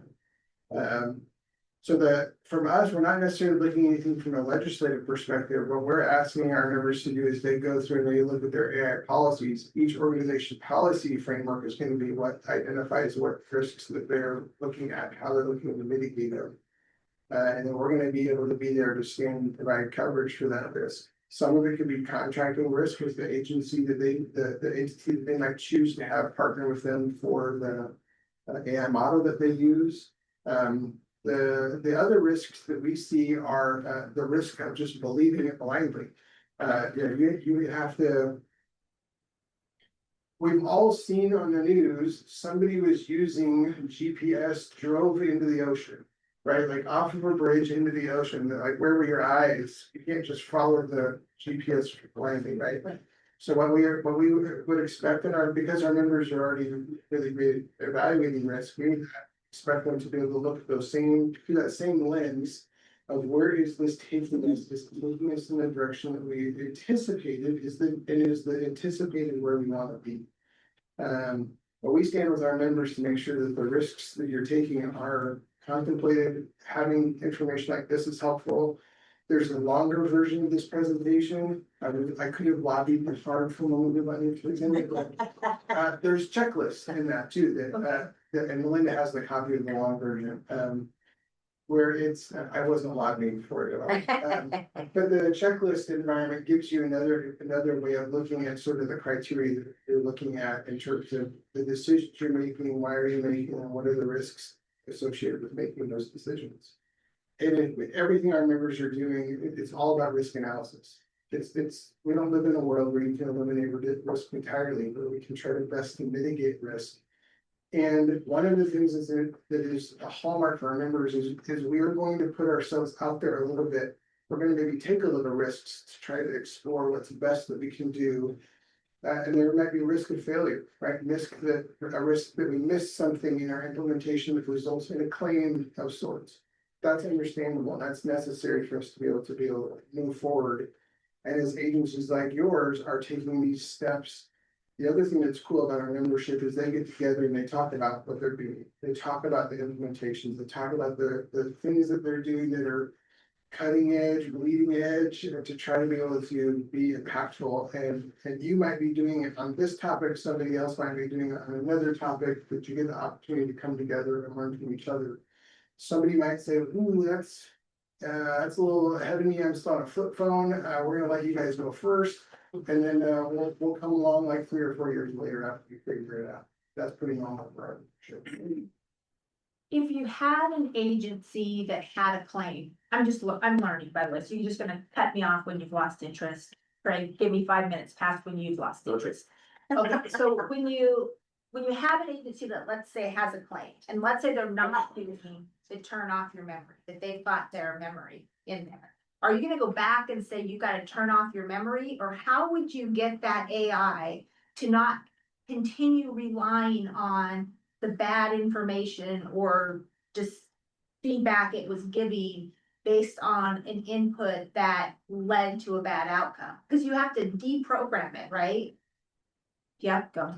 So for the solutions that we would implement, we can administratively not allow you to turn off memory. But some agencies, you're saying it's an option. So I'm also like, because we have not done anything at the county, so I'm literally exploiting this situation from my own knowledge right now. In a way, your question is, what if I've taken 4 steps forward and I took 1 step too many? How do we step back? How do you step back? Yes. And I think that's through the framework design, right? If you've taken the steps forward more than you anticipated, you find the ways, learn where that 4th step was too much, and you look to step back to step 3. And you can step it back within the program. It allows you to step back, or once you've taught it something, it cannot unlearn that. We can set it back. Okay. Probably in a similar way with your wardrobe model, you could reject some of the guidance you've given it and say, we're not gonna use that anymore, start over. Oh, yeah, we just fought it out. And, well, Move on. I swear to you, I think that thing's a person. By the end of the conversation, I'm like, okay, thank you, I'm sorry that we got in a fight. Like, it's Did it a, give you that first? no, I got that, but it did tell me an outfit I was wearing that this was the appropriate purse to take with it, because it made my organic necklace more organic with the purse. I did not know that was even a thing. So, you end up in this dialogue-y relationship, right? And so what that is teaching me also is something about employees and humans and self, which is it's hard when we say you don't rely on it. It is very hard to stand up to it. It's a little bit like when my prosecutor says this is right and this is wrong. If I think he's wrong, I'm not smart enough to argue with him. He's the lawyer. And this AI thing pulls from knowledge I don't have, and I think it is underestimating its power to assume that we're all gonna trust our instincts that it's wrong. Because there's a part of all of our brains that is wired to accept that data information as fact. I mean, I really think that's true. If the computer says this is what it is hard to go back and say, no, it's not that. Because we don't inherently walk around as data centers. So, I mean, I like the thing. I'm just curious about how what everybody's going through to try to figure out how to use it as an effective tool without it overtaking and driving us in a direction we don't want to go. The same is true about policy. You load in your policy and you get all of your implicit bias that develop policy over the years. I mean, it's the same about human decision makers, right? But if everybody's from similar educational backgrounds, similar racial profiles, similar income levels, our life experiences are much more similar. And so our policies reflect things that we think are right, right? Like, I'm like, this is what happens, because I haven't seen another consequence. And that's how a lot of government policies and regulations have been written over the years. They benefit some people and disenfranchise others. Even referencing all of those policies will pull forward outcomes that we won't even necessarily see unless you train that thing to think differently than you think. I'll give you an example of a place where I think in a policy narrative place, I think would be kind of a cool example is you'd be able to take a policy you have in your organization. Forgive me how an organization has been in existence off the top of my head. But let's say 87, let's say you looked at the last 25 years of that policy. And if you had all of those policies available for your AI agent to look at, you would be able to ask it, tell us about the nature of the changes that our organization has had in this policy frame. How did we go from where we are to, how did we get to where we are today? Right, so in my interactions with my governing body, my board, one of the things that they sometimes are challenging with is, okay, this is the policy we have today, how did we get here, who made this decision, where were we 4 years ago? Why are we wearing this color shirt to this event? All of those things. It's really difficult for a person to go look at those 25 years and synthesize that. But those are the kinds of things you get benefit out of it. It'll help you identify the change dynamics in your policy environments to how you got to where you are today. And those are going to be really helpful because then if you start to see movements in policy narratives, you start to see they're going to adapt to the environment today also, and that'll help you see where your environment has changed in ways that individual interaction will not. So I appreciate Commissioner Johnson's comments about the sort of inherent bias and sort of the systemic kind of challenges that those biases introduce into the system. Greatly appreciate those comments. I also think that we all come here from different jurisdictions. The bylaws of Island Transit pull from all three municipalities, plus all three commissioners are here representing Camino and Whidbey. And I think you are going to be being asked to probably make a presentation to the city of Langley. You're one of the subject matter experts on the island right now for this, and this agency is leading the way, or maybe, I don't know, is there another agency, the county have any initiatives going on with AI? No. Okay. No. So this is where Langley benefits because we're represented here, and so we really appreciate you coming so far to be here in person. It does make a difference when presenter is here. It facilitates conversation. So thank you for coming. Absolutely, happy to do it.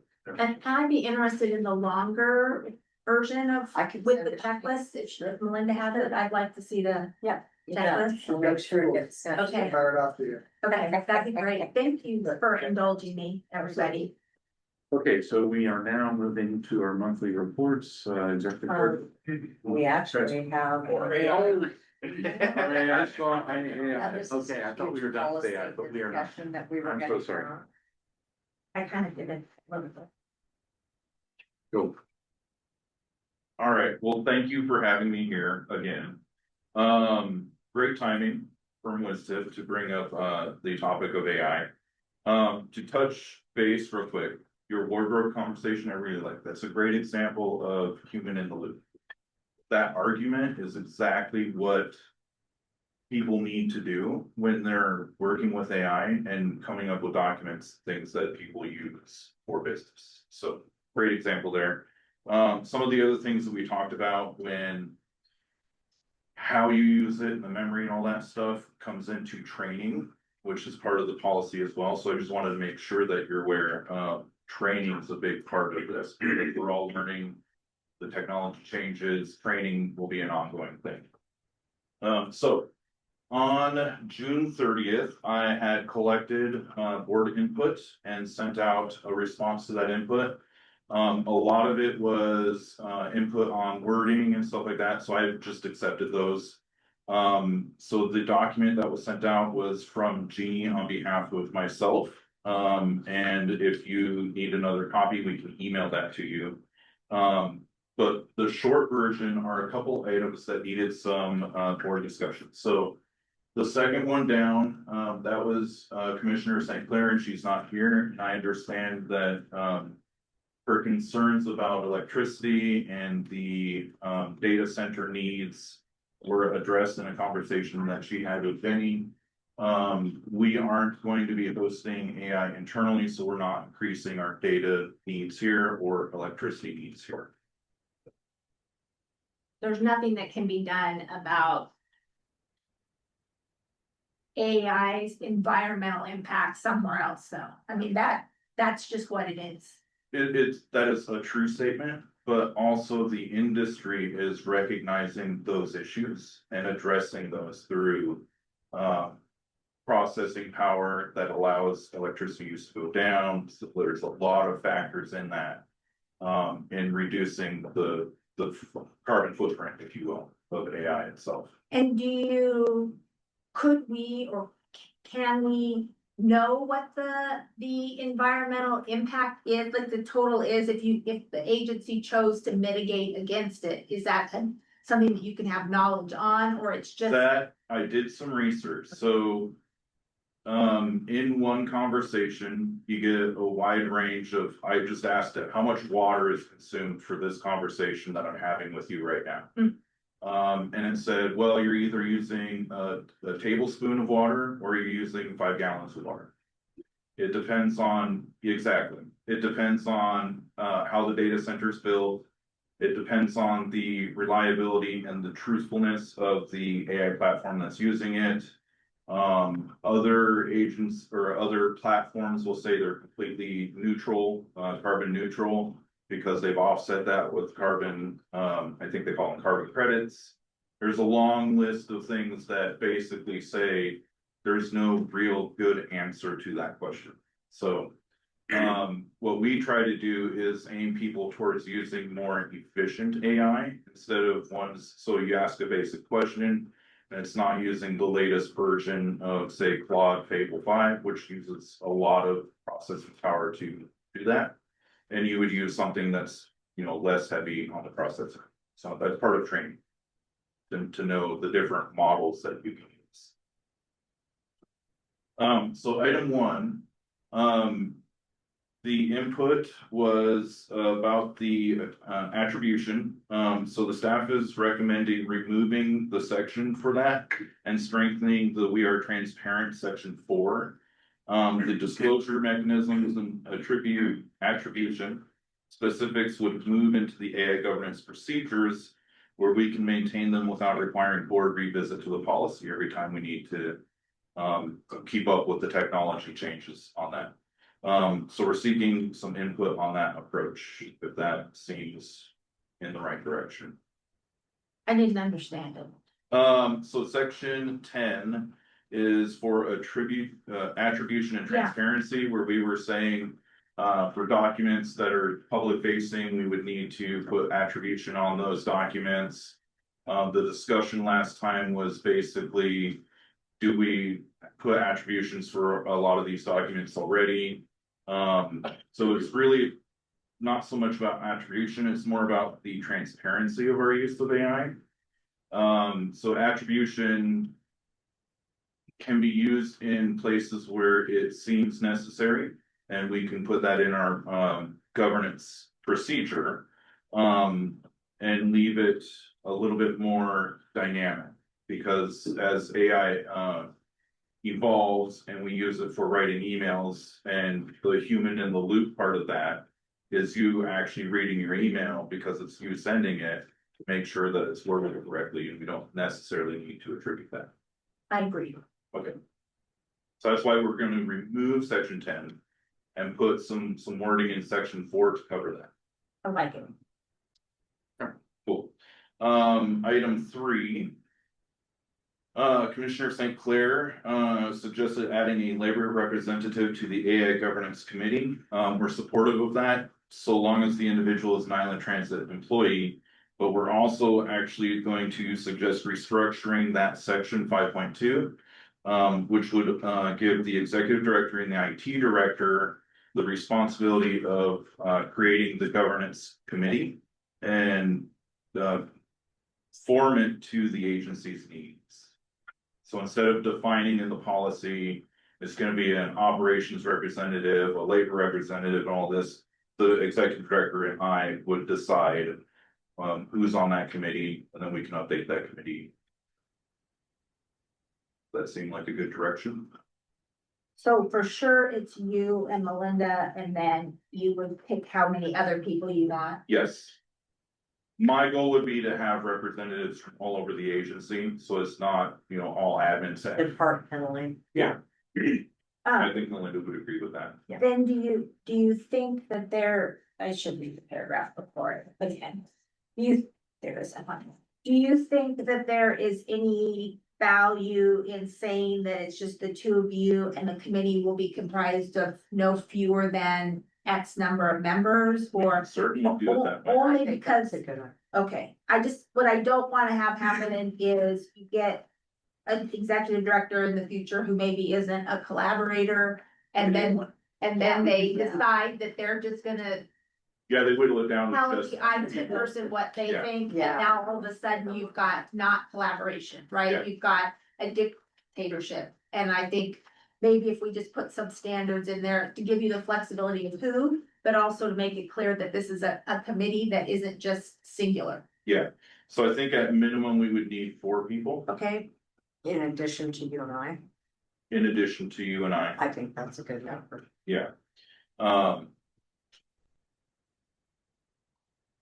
And then, if we wanted to, we could be a little bit specific in making sure that we represent more than one department or one work group in that. You might just put multi-departmental or something. Yeah, Sure. But that's a good idea. What we just learned is that you could have different AI models for different groups. So depending Yes. on what your focus area is, yes, you may not want everybody at a meeting. You might want more people from a certain division participating as one section develops. Yes. Okay. and, one of the AI, platforms we're going to use is Microsoft 365, the, Copilot. And at a previous job, I actually went through that process of, deciding what the agents can see and what they can't see, and we ran into the same issue. We had to take, okay, HR is easy, we're just not gonna include HR, but. Well, we don't. Sorry, no, you get Copilot, your data and personnel records are not part of that at all. Whereas one other part, like the other part of the company needed to start splitting their data apart because some of it was good to share and others was like more sensitive information. So, I went through that process and we can do that here too, and we plan on that. And we are moving a lot of our file structures and stuff like that, so we're migrating to SharePoint as our cloud initiatives, improve for a lot of various reasons. To get away from things that we have done, anyway. So those are the 3 items. I think I've got good input on all 3. So, one thing about that. This initiative is forming and it has a lot of momentum, and we just made a decision about this committee that's gonna be meeting. It seems like we should have, the board should know monthly what's happened. Do you want monthly or yearly or quarterly? Certainly more than yearly. Okay. I would think maybe quarterly is fine. Quarterly, But yeah, we should know, like, just what's been accomplished, what's been discussed. A summary of what is happening, so that we know stuff is happening. Yeah. And also, so we know, and, this agency has a history of being siloed.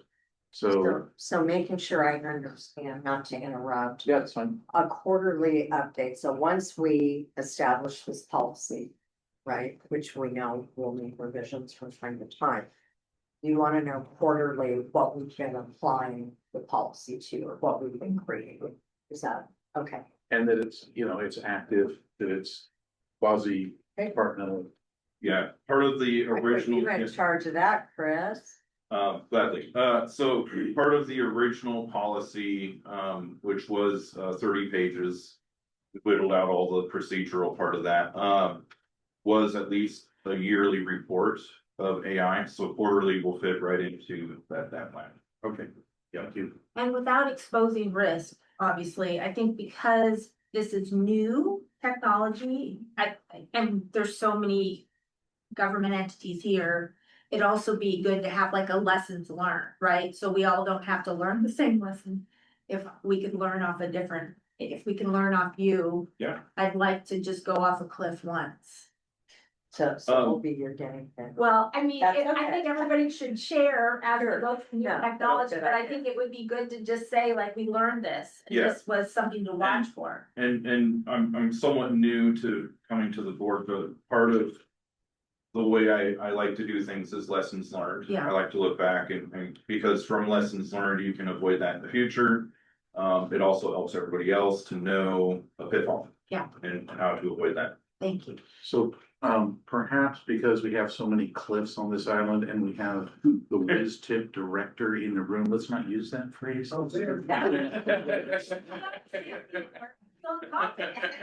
Feeling pretty sporty over Yeah, there, right? that's right. Okay, next slide. So our timeline, basically today was our board discussion, what we just did. I plan on taking all of the input and the decisions we made today and distributing a final draft to everybody on the board by July 17th. That's your last chance to get input before, not your last chance, before August when we come to ask you for a vote to adopt the policy. Like I said in the first presentation, we're not going to push this through for the sake of a deadline. So if there is anything that the board wants to still discuss in August, we are willing to discuss that.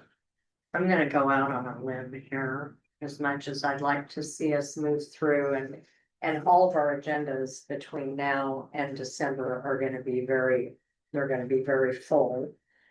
But in absence of all of the other members today, do the people here think it's worthwhile to bring it back for one more discussion and then request a vote in September?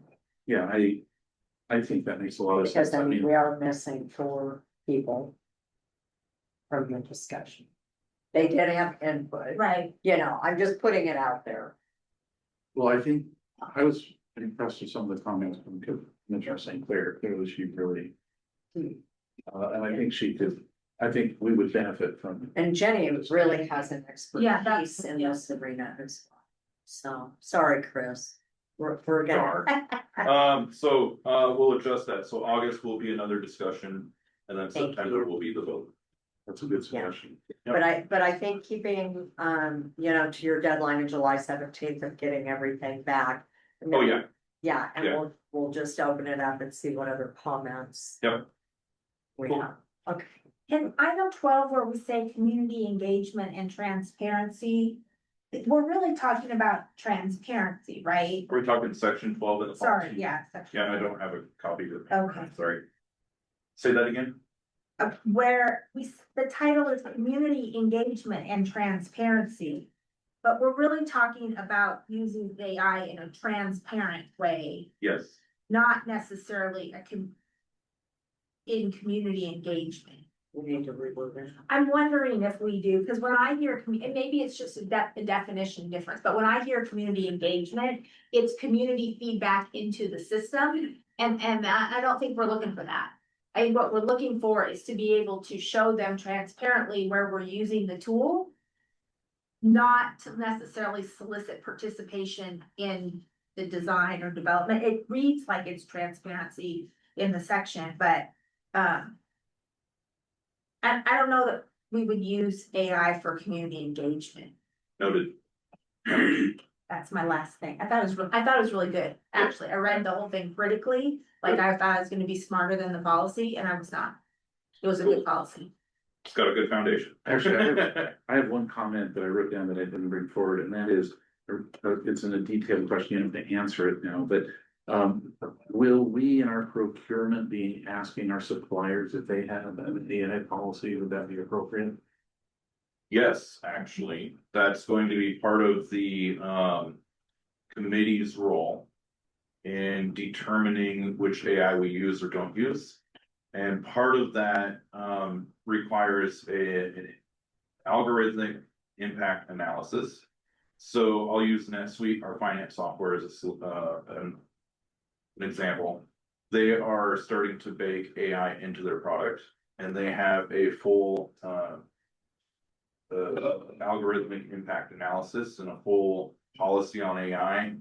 Those are checks that we would do on a vendor if we're going to use their AI inside the product that we're using. I'm seeing, I review a lot of contracts and I'm seeing a clause being added that's new now, that is authorizing them to basically use the fruits of our contract in their AI product.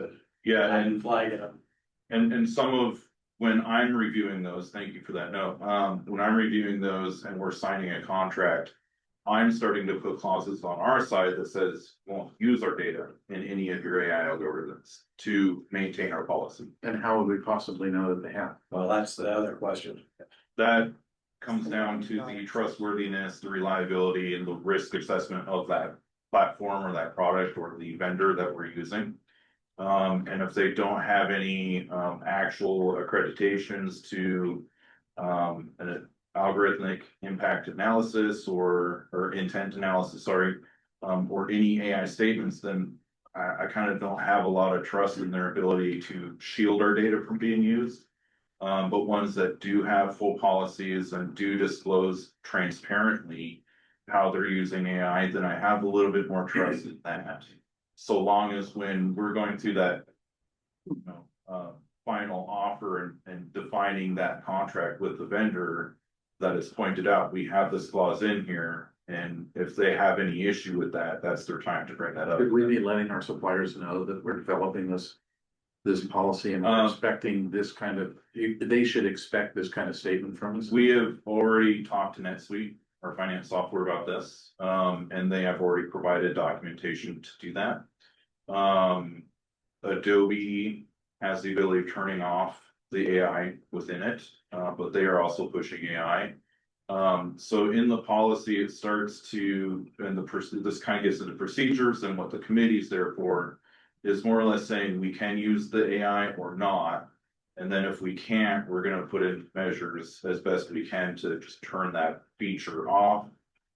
If we can't, then if they're not willing to work with us, then we start looking at other products that do the same thing. Okay, thank you. Any other questions?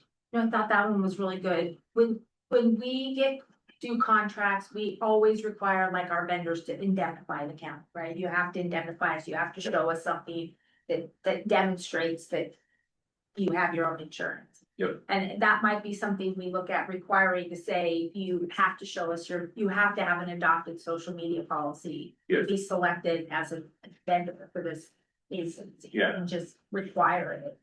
And if you don't have one, you're out. Yeah. And so it's not even you having that conversation, it's just. Yeah. So one of the things when I was making the policy, realizing that in full compliance where we are in this industry, and you look at a product that is starting to use AI and you're like, oh no, I have to actually like do an algorithmic impact analysis or intent analysis, make sure they're not biased or anything like that.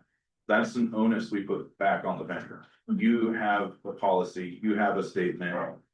We're not gonna spend the time, because in an evaluative bid for a vendor, that brings them down quite a bit in their scoring versus a vendor that already has that in place, because that's a lot more time we have to spend if we're going to use them at all. So before we move on, Matt, do you have any general comments about this? No, just, I mean, it's evolving, so I think we're I mean, we're gonna be having this discussion and revising it, we may be getting guidelines from people that insure us that say. That it's gonna be more prescriptive as issues come up, because. I mean, I think everyone is kind of dealing with these from a very kind of, you know. Infantile sort of perspective at this point, and it's gonna be growing, and there's gonna be issues that we're not thinking about yet that may become. Very prevalent in the future, so I think it's watch this space. And within the next 5 years, it will change quite dramatically. The next year will change dramatically. All right, thank you. Yep. And also thanks again, Matthew, for being here, your presentation, we learned from it, and hopefully you learned a little bit here too. Absolutely, I'm enjoying the conversation. I commend you for the work you're doing, both in staff and as a board level. The engagement's terrific to watch. Awesome, thank you. Okay, we now are moving to the monthly report, highly anticipated executive director report. Okay, well, we're gonna move right on through this. Thank you everyone for your patience today. It's been a long meeting.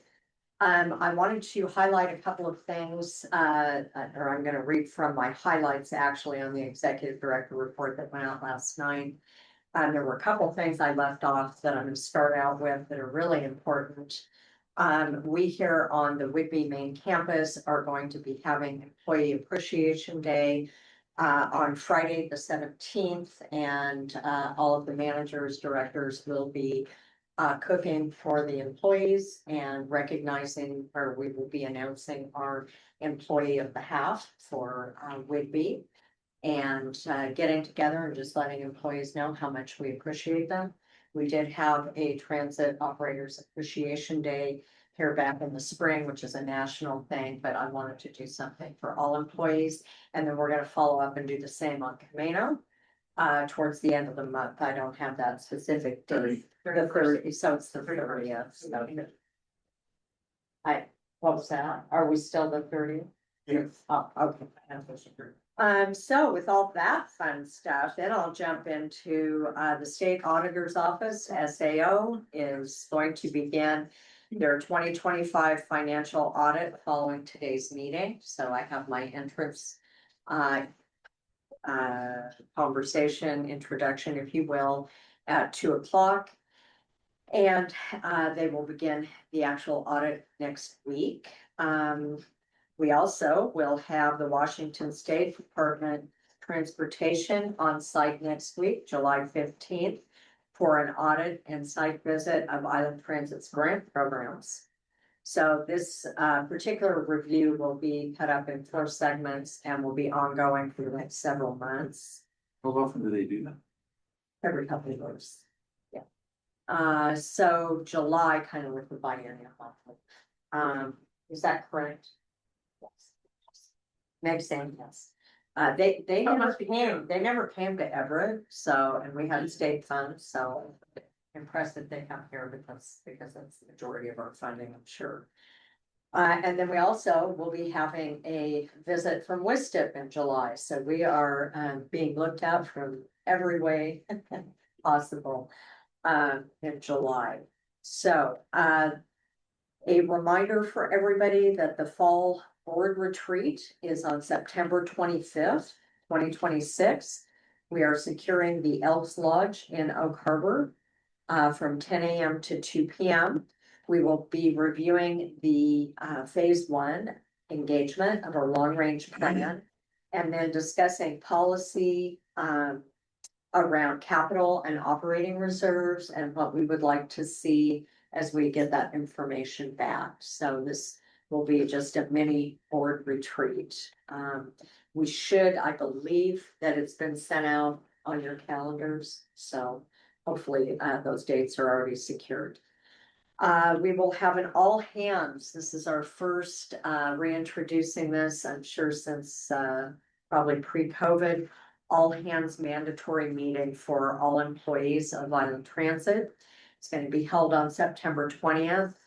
And we selected a Sunday because that's the day we can get most employees here that, you know, we have slower service. I don't want to say slower service, less service that we provide on Sundays. That as well is gonna be from 10 to 2 p.m. Staff are going to be receiving a 2-hour class on anti-harassment and discrimination training.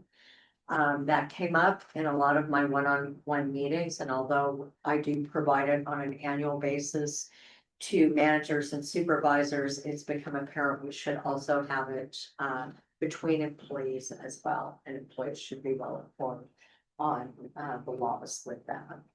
And when was the last time that employees received training like this? Do you know? I don't know. Have we ever? Not- Anyone here? Not since I've been here, this type of specific training, but that's 4 years. But we've done just the annual recertification notice of the policy, but in terms of face-to-face training So they get a for all policy. employees, this is the first time in at least 4 years. Like, you know? Yeah. I probably know, I just can't remember. Okay, so it's been a long while, I think. Well, I'm extremely glad that this is happening and, it's an important thing. So, yeah, so we are doing the, like I say, the 2-hour training, but also along with that, we're gonna be presenting awards. We're, going to be recognizing employees. We've got a committee, put together in operations to recognize things, attendance, safety, all of those types of things. And we will do something with our award money and also present the safety award at that time. So we're looking at also having some positive things beyond just the training for that day. Let's see, executive leadership, training participants. We are in month 7 of an 18-month training program, and our participants will be completing their capstone assignments. So participants have been paired off in 2s and 3s and have been given a problem assessment that Terrence and I worked together, gave the facilitators several problems that they will tackle as a team and then come and present, and we will be having the graduation ceremonies here in August. Following that will be real-time one-on-one coaching by our facilitators that will be provided for all of the participants throughout the first quarter of next year. So we'll still be meeting with them on a monthly basis. We're meeting with them twice a month now for one as a class and one as a group coaching session, and it's been really well received, really impressive. What's an example of one of those assignments? What's an example of one of the? One of the problem assignments. Assignments you gave? We gave 4 or 5. It was mostly related to issues that we see here. Getting management to buy in to what the directives are. Getting everyone on the same page as far as how we're treating our employees, so that one manager doesn't do one thing one way and then another manager treating someone a different way. Different scenarios. Okay, and lastly, today we have some reports for you. Distribution of the Washington, the WISTIP 2025 annual report, as well as the 2025 risk profile. So we're going to distribute those at the end of the meeting. And we will also make them available to the board members who are here today at the next meeting. They're very nice and very well done. As far as projects go, fuel building, permitting. It's not done? Oh, no. We're in week 14 of 16, so I think we're close. So it's okay. No, it's really not. I already followed up once. So anyhow, we haven't had an update as of July 1. I just basically counted the weeks to understand that we're in 14 of 16. As soon as we get that permit, we can transfer the information, the invitation to bid to Civic, so we can get an ITV on the streets and get the construction going before the snow flies. I always make Meg nervous when I say before the snow flies. Is that project's been ongoing. The flashing signal, we have Matt, I need to get back to you. We have the, contract under review. And Matt and I were just sharing things back and forth, then it goes to the AG's office. They had said they would get construction going, at the end of World Cup, so. Before the snow flies. Yeah, before, we want to get that crosswalk out there. Other than that, lastly, KPFF is preparing, section 106, which is a review on historic properties as required by FTA as part of the NEPA evaluation process. That's where we are with Southwood Big Transit.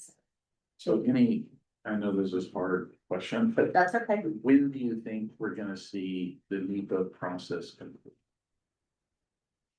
I will say this, some agencies wait a couple years, they've turned our stuff around in weeks timing, and I think that's because of our relationships with FTA.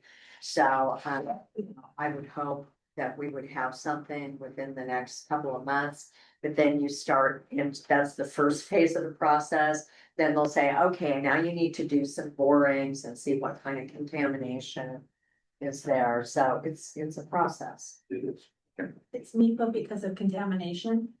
No, it's NEPA because there's federal money if we want. to Oh, purchase perfect, the okay, pipe. got it. I was trying to understand why it went there, not just the SEPA. I wish.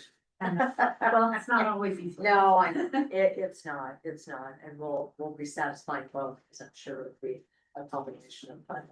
Yeah. Okay, Thank you. Now we move on to the administrative and human resources director report.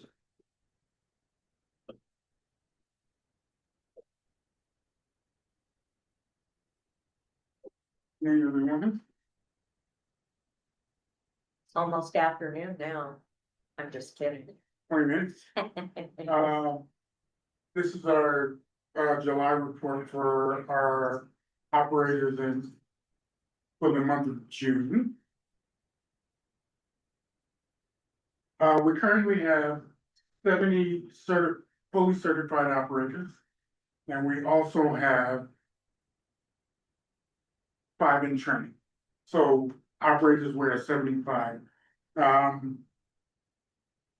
We have another group of operators, 4 at least, that are just starting training. So in total, we're really looking at 70. We're budgeted for, I believe it's 81. 81. So 81. 83. 81. 81. and so Brad, you mentioned earlier 63 budgeted positions. That's for the fixed service. That's for Whitby, Whitby, thank you. and we have 18 budgeted for command. Got it. Thank you.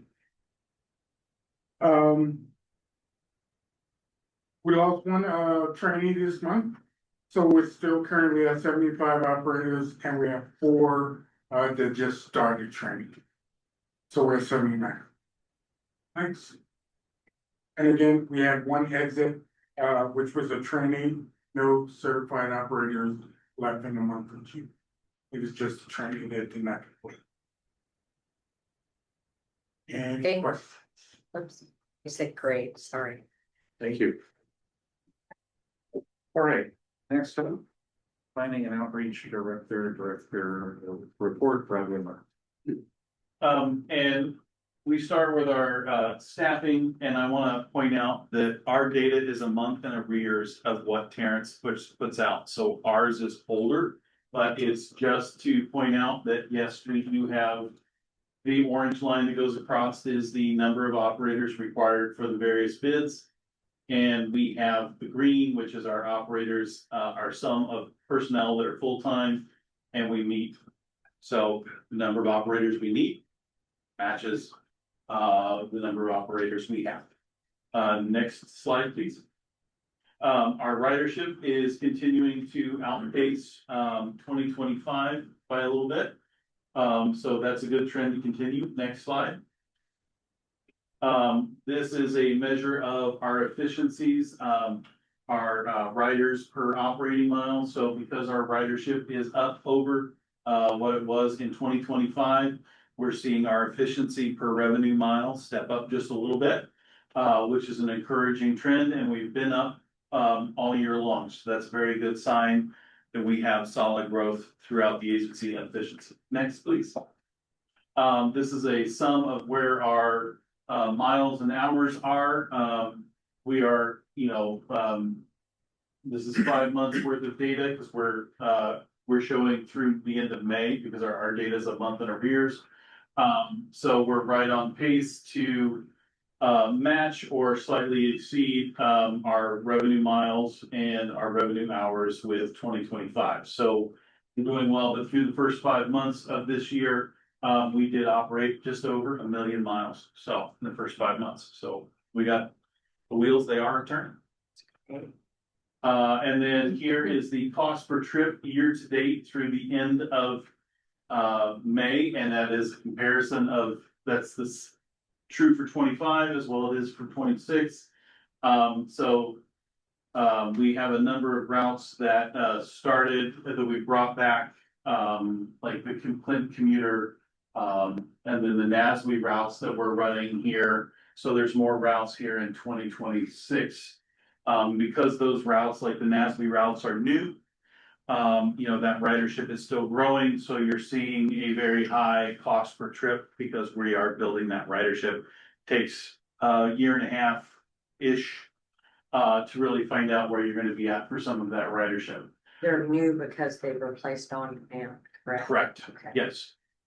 So that's where some of those spikes come from. So on the 2026, the second column, the orange guy, what do we look through in 2025 to compare it to? Is that a new route or what? That's one of the new base routes. That's the Naval Air Station So morning what, service. what we did was we replaced the on-demand where they were having to make reservations 2 hours in advance and it's really low ridership. We replaced it with fixed route and it just started going exponentially because now people can depend on a schedule and when they can catch it. I see. And But Would you, because it's fixed service, we're constantly out there, so there's a higher cost involved. so this will be interesting to examine the numbers on the Route 58, the on-demand, right? The on-demand zone down there. Yes. Right now, what we're seeing is a cost of, this is the commuter service. We'll have to dig into the numbers for the on-demand zone. it's the Okay. 58 down south Yes. and that's the Zone one 58. that we're doing outreach. Yeah. Through the line. So there's a real art to presenting data and this slide is, this chart is hard to do a comparison. Because, 25 is on the left, 26 is on the right, and I wonder if you could explore doing a side-by-side column, so we could see the change in routes and costs, et cetera, you know what I mean? Yes, let's take a crack at that. Take a look at it. Yeah. Go ahead. No, we will absolutely take a crack at Okay. making some adjustments. Okay. Thank you. Next slide, please. And then this is a measure of our on-time performance and it's 2025, we can't break that down by month. But for the year, we had on-time performance of 91.24 and year-to-date 2026, we're at 91.08. We're doing very well at maintaining our on-time performance at a fairly high standard. We're exceeding the 90% mark for fixed route service. That's an industry standard. In general, yes, well. And it's kind of our standard too. We want to make sure that we are a reliable service. And when you start looking at some of these other categories, being 2 to 5 minutes late, there's a lot of reasons why. You can be just a minute or two down, you get an extra wheelchair. When you're out on a run, you get caught behind the farm implements. Washington State ferries. Yeah, so, you start looking at, where we're just a little behind and then we start getting into the mid-90s. Honestly, that's it doesn't feel like 2 minutes late is actually late. Yeah, Unless you're catching a ferry. They tend to leave on time, they just don't arrive on. and with that, pending your questions, So, this maybe goes back to your earlier presentation. But I'm thinking about, we're adding service, in the, in the update you gave us previously.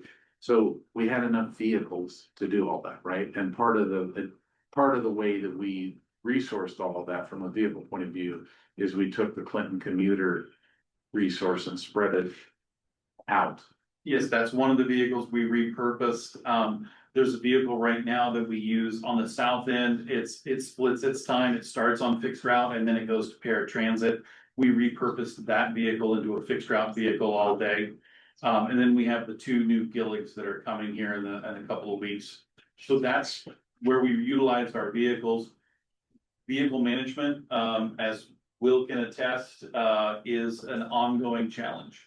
Something I'd like to address, and I got a pleasant call from Will this morning that one of our 2 buses arrived today, so that's exciting. So that's always nice. But as we look ahead in the TDP, you're gonna see that I just chose to put in some expansion vehicles for the future. I think is it 2029 that we were doing? Oh, yeah. 2027. I think I'm having Tony actually to receive in 29. And the reason I'm doing that now is because our grant cycles are on a biennium. And as we go through the long range transit plan and we go to increase service, we actually have to have the number of buses to expand that service. So I'm trying to plan ahead. So, for those kind of vehicles, it's a 2-year, right? We place it to 2 years, so. Correct. So we apply for it now, we wouldn't receive it until 28 to 29. And the bus we got today is an expansion, is that right? Yes, those 2 are expansions. Okay. And we're thin right now, right? We don't have too many spares at this point. Yes. So, yeah, I don't know, I worry about, the next service change. Like, let's say we actually do get a nice bump in services. It raises the profile of the agency. We won't have. Well, and that's why the long range plan, you see, it's going to examine not only the service increase, but what are the level of vehicles you have to have, whether are the level of facilities and funding that you have to support that. So it could very well be a change over time because you have to be able, like I say, to get vehicles. It seems like it'd be the best practice though to have a spare bus. Well, they do. And funny thing about that is, when you're a federal direct recipient, and I know we are not, you actually have a cap. Ratios, yeah. Spare ratios are, they don't want to see you have a whole bunch of extra buses sitting 20%. idle. How many Yeah. is that? 20%. It's a guideline, 20% for large agencies. I was a small urban, so I used to be able to budget, because sometimes we were at 35 or 40 and they don't have a precise definition. So so what does 20% in real numbers? Like, Well, if how you many have buses? 20 buses, that's, that's a 2. Right. Well, We have a. I'm just saying. it's a little more complicated than that because the average is taken based on how many buses you have at your peak service. Yes. So, it's how many are out on the road at your busiest times of day, divided by, and I'm gonna get this wrong, divided by the total number of buses that you have or vice versa. So it's not quite as mathematically. Okay. Any other questions for? One thing I didn't ask when we were talking about the change in routes, we're changing frequency, not the actual physical routes, correct? Correct. So there's no impact to the paratransit or radius that I should have asked about. No. Okay, that's what I thought, but then I didn't ask, so I needed to Right. ask. But in the long range plan, as we're looking at that, and this will be interesting for the retreat. As we look to expand service, go to other areas, it will, by expanding fixed route, it automatically expands. Paratransit, yeah, that's great. Okay. Okay. Next up, we have other business. Is there other business? Please come forward. You don't see any, so we are now moving to board member comments. The board members who can comment are sitting right here. Commissioner Johnson. The only thing I would say is I was a little snarky about salaries. I do wanna just say this, I'll probably say it multiple times. Langley's broke. The city of Langley's broke. That means all their employees are getting what they're getting. And I just got budget projections for the county. There's 3 commissioners that sit on this board. And in current expense alone, we're gonna have to find $1.5 million to cut. Because our insurance costs came in, we're gonna have $1 million increase in just our liability insurance. And I get that this isn't your problem, but it is the reality of people who sit on this board. And when I think about some of the things that go on here and the amount of money and the training and the benefits and all of the things. And then I look at our staff that works very hard. And right now I'm going through a budget trying to cut all training, all travel, do we need to be members of that organization? Do we have to renew that subscription? Because once you get done nickel and diming, you're down to people's jobs. And I'm not gonna get $1.5 million out of subscriptions. I mean, I'm gonna try, and people are gonna yell about that, but I just wanted to share that for the context of what the upcoming budget process could be and some of the attitude that you all might meet. I understand we're here transit board members, but I also wanted to just put it into context that there are public employees just down the road that are living a very different experience.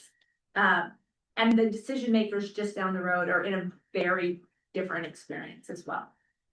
Okay, so I wanted a little grace as I lose my mind in the next 6 months. That's really what this talk was about. Thank you. We appreciate it. So I'd like to follow that Yeah. comment, and Commissioner Johnson, making the statement that Langley is broke. We have faced an incredibly difficult financial situation. We did have to furlough for a while. We've made cuts. The city council in the last meeting has decided to go to the voters with a levy lift. We are planning to point out that the Tim Eyman imposed 1% limits year by year by year has put our municipal budget and frankly, every jurisdiction's budget way behind the inflation rate. And if you are not tired of listening to public meetings like this, we have the video up, you can watch the discussion. The council, we had 3 scenarios presented to us by staff: the low levy lift, the medium levy lift, and the high levy lift. And we are somewhere between the median and the high levy lift.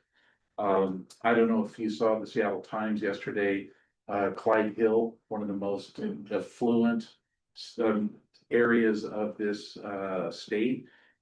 They expect to be bankrupt in 2 years, and it is exactly because of this issue. Property.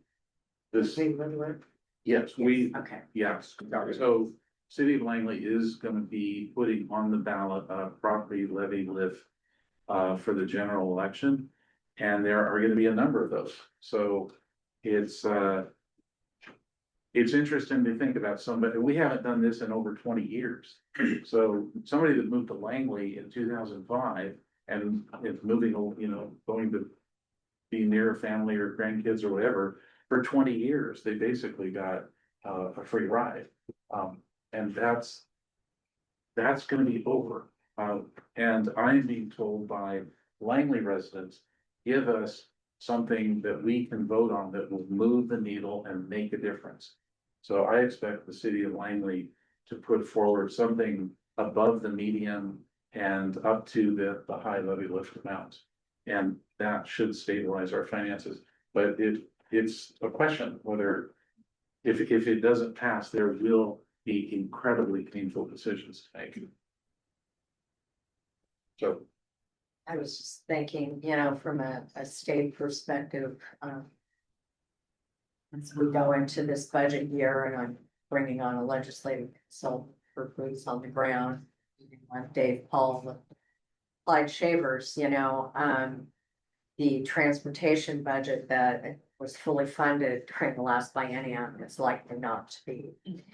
And, I have been told that, you know, in a common place with other GMs, that our, transportation budgets, those of us who enjoy a reserve, that's gonna be scrutinized, because if you have that kind of reserve, then why do you need the grants? And so this is gonna be a year of, you know, as I mentioned earlier, we're looking at establishing some reserve policies for both operating and capital to illustrate, if you will, and my meetings are lined up in August with my legislators to illustrate exactly that 73 million that we have.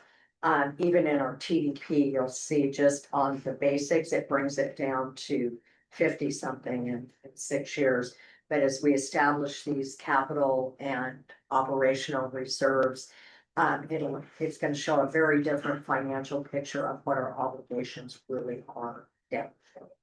So that it doesn't just look like we're sitting on a pot of money, because we're not. You are, I know.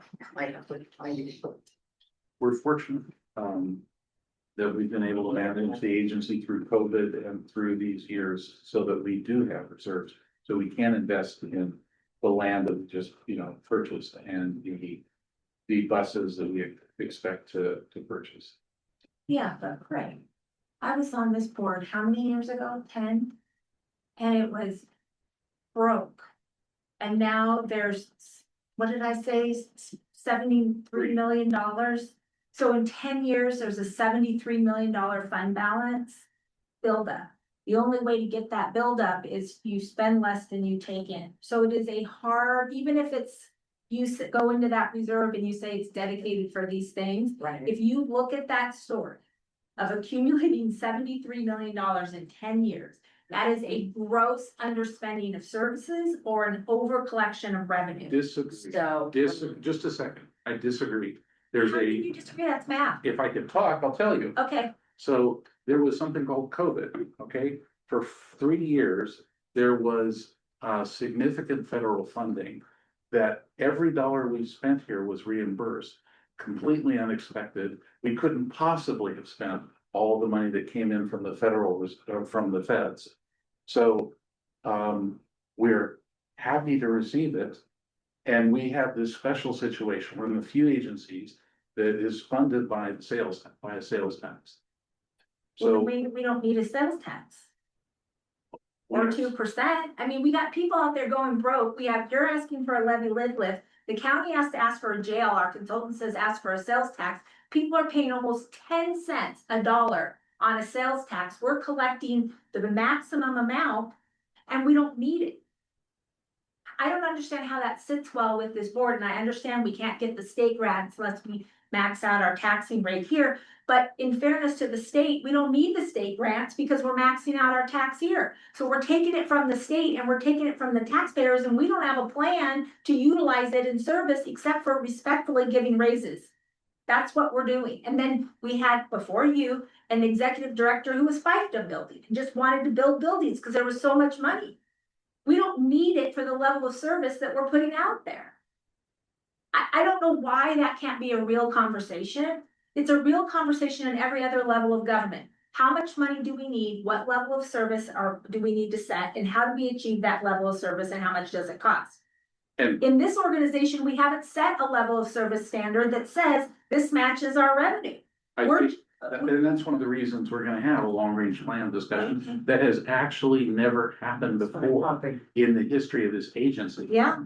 So Yeah, kudos okay. to Director Adams. What I was going to mention, and for what this is worth, is I know moving in Everett, we ended up between 30 to 40 million additional dollars in COVID, which put those reserves where they are. I don't know, never went back and looked to see how much money they got here, and that's not an excuse. That is for a large chunk those reserve funds come from in that 10-year time. Can we, is there a way, this is for you. Is there a way to suspend our sales tax collection for 5 years until we spend down that tax relief that the agency got during COVID. So if we got that infusion of money, could we suspend tax collection for 3 years and then reinstate it? So it's not an elimination. We don't have to go back out for approval. We just say we're not gonna collect until we spend down these tax dollars we received. Okay, first of all, have you ever been asked that question before? No, I don't know, yeah, I Well, I don't just know. was Yeah. not just gonna research it. No, I mean, but it's just, I'm seeing your mom alone over there because you've never seen an agency do that before, right? No, but it's, yeah, but I don't know the answer off the top of my head. Alright, well, I mean, I think if we could do something like that, that would give people at least a breath. Right now to like, everybody's in this same economy and we could spend down some of this money and not. Overextend our level of service if it's not sustainable and we're pulling down fund balance and we wouldn't be able to sustain it in the future, but. I mean, I guess that's what the long range plan is for, but we need a plan. And the plan isn't just saying this is what our policy is gonna be to hold it in reserve. That's Right. not a plan, Now that's a cover. it needs to match what we're Yeah. doing in the long range. Yeah. Yes, absolutely. Okay, so I think that's something we idea. should discuss. Yeah, that should be an Thanks. agenda item. I do want to say I'm pleased that the agency though, now has a competitive wage for our operators, which we did not have before. That's why we're able to recruit.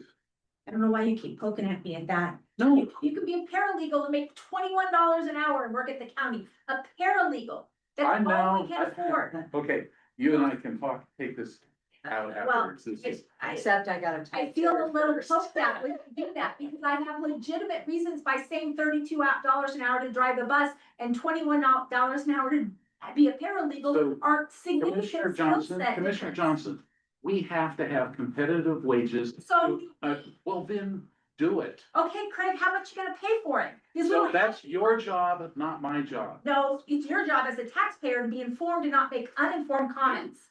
That's part of your job as a civic leader. You know that we are limited to a certain amount of money. That's how budgets work. We don't get to make more. So the only reason, You can that increase transit was tax. able to do that wage increase, regardless of comps, is because it had that money. The comps could be $50 an hour, and if you don't have the money, you don't meet your comps. Okay.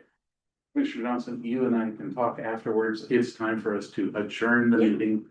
Don't poke at me about the issue though, because math is on my side on this one. Don't bring the paralegal issue here. This is not something the agency can do anything about with paralegals at the county. Understanding the economic environment here Yeah. that people are employed in, not in Everett, not in Seattle, not in Skagit, here on the island as a government employee, which transit employees are, Yeah. is also part of our equation and consideration. Those salaries, that salary that was listed today for that management position is more than every department head makes in Island County. And it is more than every elected official makes in it for Island County. And that is not even the lead of this agency, significantly more, $20,000 to $30,000 more. That pay discrepancy is significant, given the amount of workload that county employees do. And if you think, this is what I was trying to say calmly earlier, if anybody thinks that I don't look at all of these jobs and think about what's comparable, we also need talented people. Where's my permit? Your permit is being held up by people who make half as much money as the people who work here. That is what's going on. I get that that's my problem. You can hear I'm living with it. It's everybody's problem. And when people hear, well, this is what this person makes, and then they say, because they don't know, they have a lot of opinions and a lot of beers out there apparently. They say things like, well, you waste money here. They don't know that it's a different agency. They think it's government. They think it's government. And my employees, the county employees say, well, why did you do that on this board, but you didn't do that for me here? That feels like an integrity issue. Yeah, you're right, but this is what our budget is. So it's great to say they're paid what they're worth. My employees aren't paid what they're worth because I don't have the budget for it. So it's almost arrogant and insulting to say, well, we had to do it and they're worth it. Yeah, everybody's worth more. I Everybody. have so much to say about this, but I'm not going to, because we do need to adjourn. We've had a good meeting. Appreciate our visitors here. Thank you. And we are now adjourned. Thank you. If you don't have money, Greg, and they